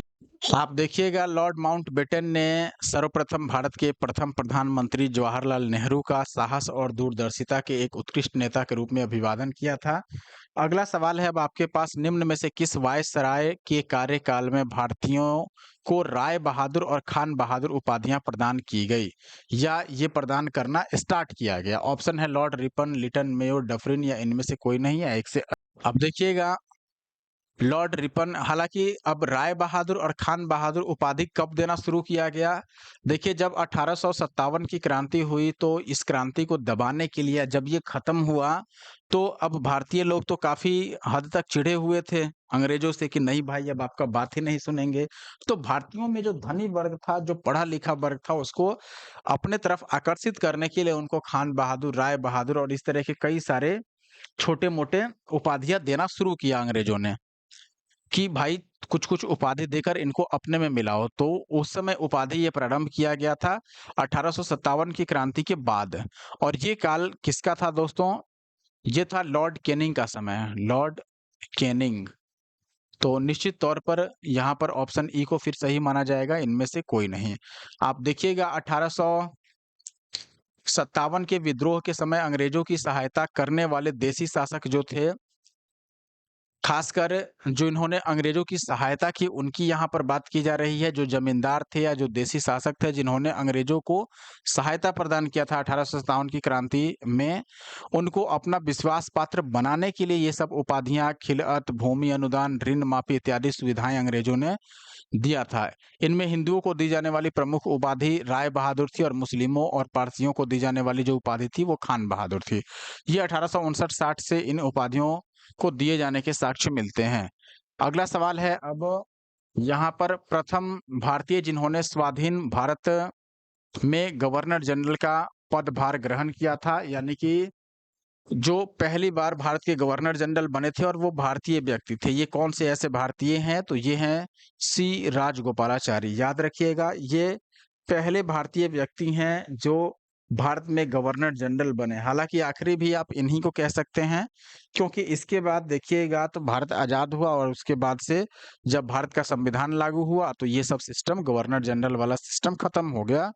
तो देखिएगा, सी राजगोपालाचारी वर्ष 1948 से 50 तक स्वतंत्र भारत के यानी स्वाधीन भारत के पहले भारतीय और अंतिम भी भारतीय गवर्नर जनरल रहे। अंतिम भारतीय या कोई भी अगर पूछा जाए तो अंतिम गवर्नर जनरल तो यही रहे 1950 तक। 1950 में संविधान लागू हुआ 26 जनवरी 1950 को। उसके बाद से ये सब सिस्टम खत्म हुआ और 1952 से 54 तक ये मद्रास के मुख्यमंत्री रहे, जिसको अब तमिलनाडु कहा जाता है। कांग्रेस से विभिन्न मुद्दों पर मतभेद होने के कारण उन्होंने कांग्रेस से इस्तीफा दिया और 1959 में अपने सहयोगियों के साथ मिलकर स्वतंत्र पार्टी का गठन किया। तो सी राजगोपालाचारी याद रखिएगा, भारतीय में पहले और अंतिम भी और ओवरऑल अंतिम भी यही रहे। इसके ठीक पहले लॉर्ड माउंटबेटन थे। तो अंतिम अंग्रेज गवर्नर जनरल अगर पूछा जाए तो माउंटबेटन है। अगला सवाल यहाँ पर क्या है? भारत के पहले भारतीय गवर्नर जनरल कौन थे? तो सी राजगोपालाचारी। बिल्कुल वही सवाल, वही उत्तर। दोस्तों, अब मैं आपको बता दूं कि मुझे लगता है कि 1.5 घंटे से अधिक की वीडियो हो गई है। तो इस वीडियो को मैं यहीं पर समाप्त करता हूं, क्योंकि मॉडर्न हिस्ट्री काफ़ी लंबी चलने वाली है। बहुत सारे क्वेश्चन हैं यहाँ पर और मुझे लगता है कि अगर आप कंपेयर करो किसी एक टॉपिक से, जैसे मैंने बायोलॉजी पढ़ाया, तो उसके 3 गुने के बराबर आप समझ लो। पूरे बायोलॉजी का क्लास अगर 5 घंटे के आसपास का था, मुझे लगता है तो 5 या 15 घंटे में लगता है कि ये समाप्त होगा ओवरऑल। लेकिन मैं कोशिश कर रहा हूँ कि कम से कम समय में ख़त्म किया जाए और जल्द से जल्द आपको वीडियो प्रोवाइड कराया जाए, क्योंकि काफ़ी सारे एग्ज़ाम्स सर पे हैं बिल्कुल।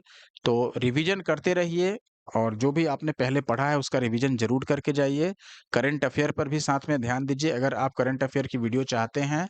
और ख़ासकर कई बार पीवाईक्यू यानी पहले किस प्रकार के करंट अफ़ेयर पूछे गए हैं और वो करंट अफ़ेयर अगर आज पूछे जाते हैं, जैसे मान लो 2025 में बीपीएससी ने क्या करंट अफ़ेयर पूछा, 2024 की परीक्षाओं में बीपीएससी ने क्या करंट अफ़ेयर पूछा, या यूपी पीसीएस ने क्या पूछा, राजस्थान पीसीएस ने क्या पूछा, Jharkhand PCS, Chhattisgarh PCS, Uttarakhand PCS, इन लोगों ने क्या पूछा है। वो आज के डेट में अगर ऐसा सवाल हो तो उसका उत्तर आज के समय में क्या होगा? इस तरह के अगर क्वेश्चन आपको पढ़ना है, आप ज़रूर मुझे कमेंट करके बताइए, मैं ज़रूर ऐसे क्वेश्चन आपको करा दूँगा। घटना चक्र ही बुक आती है, जिसमें समसामयिकी की, पूर्वावलोकन की यानी पीवाईक्यू के क्वेश्चन रहते हैं, हम उसको भी सॉल्व करेंगे। खासकर वो भी 2026 एडिशन आ चुका है। सामान्य विज्ञान यानी कि जो जनरल साइंस होती है पूर्वावलोकन की, उसकी भी 2026 एडिशन की बुक आ चुकी है। तो इनमें से जिसका भी आपको सॉल्यूशन चाहिए मुझे कमेंट कीजिए, मैं कोशिश करूँगा आपको प्रोवाइड कराने के लिए। फिलहाल अगर आप हमारे YouTube channel the GS solver को अभी तक सब्सक्राइब नहीं किए हैं, तो सब्सक्राइब कर लीजिए और इस वीडियो को अगर आपने लाइक नहीं किया है तो प्लीज़ लाइक करके ज़रूर जाएँ।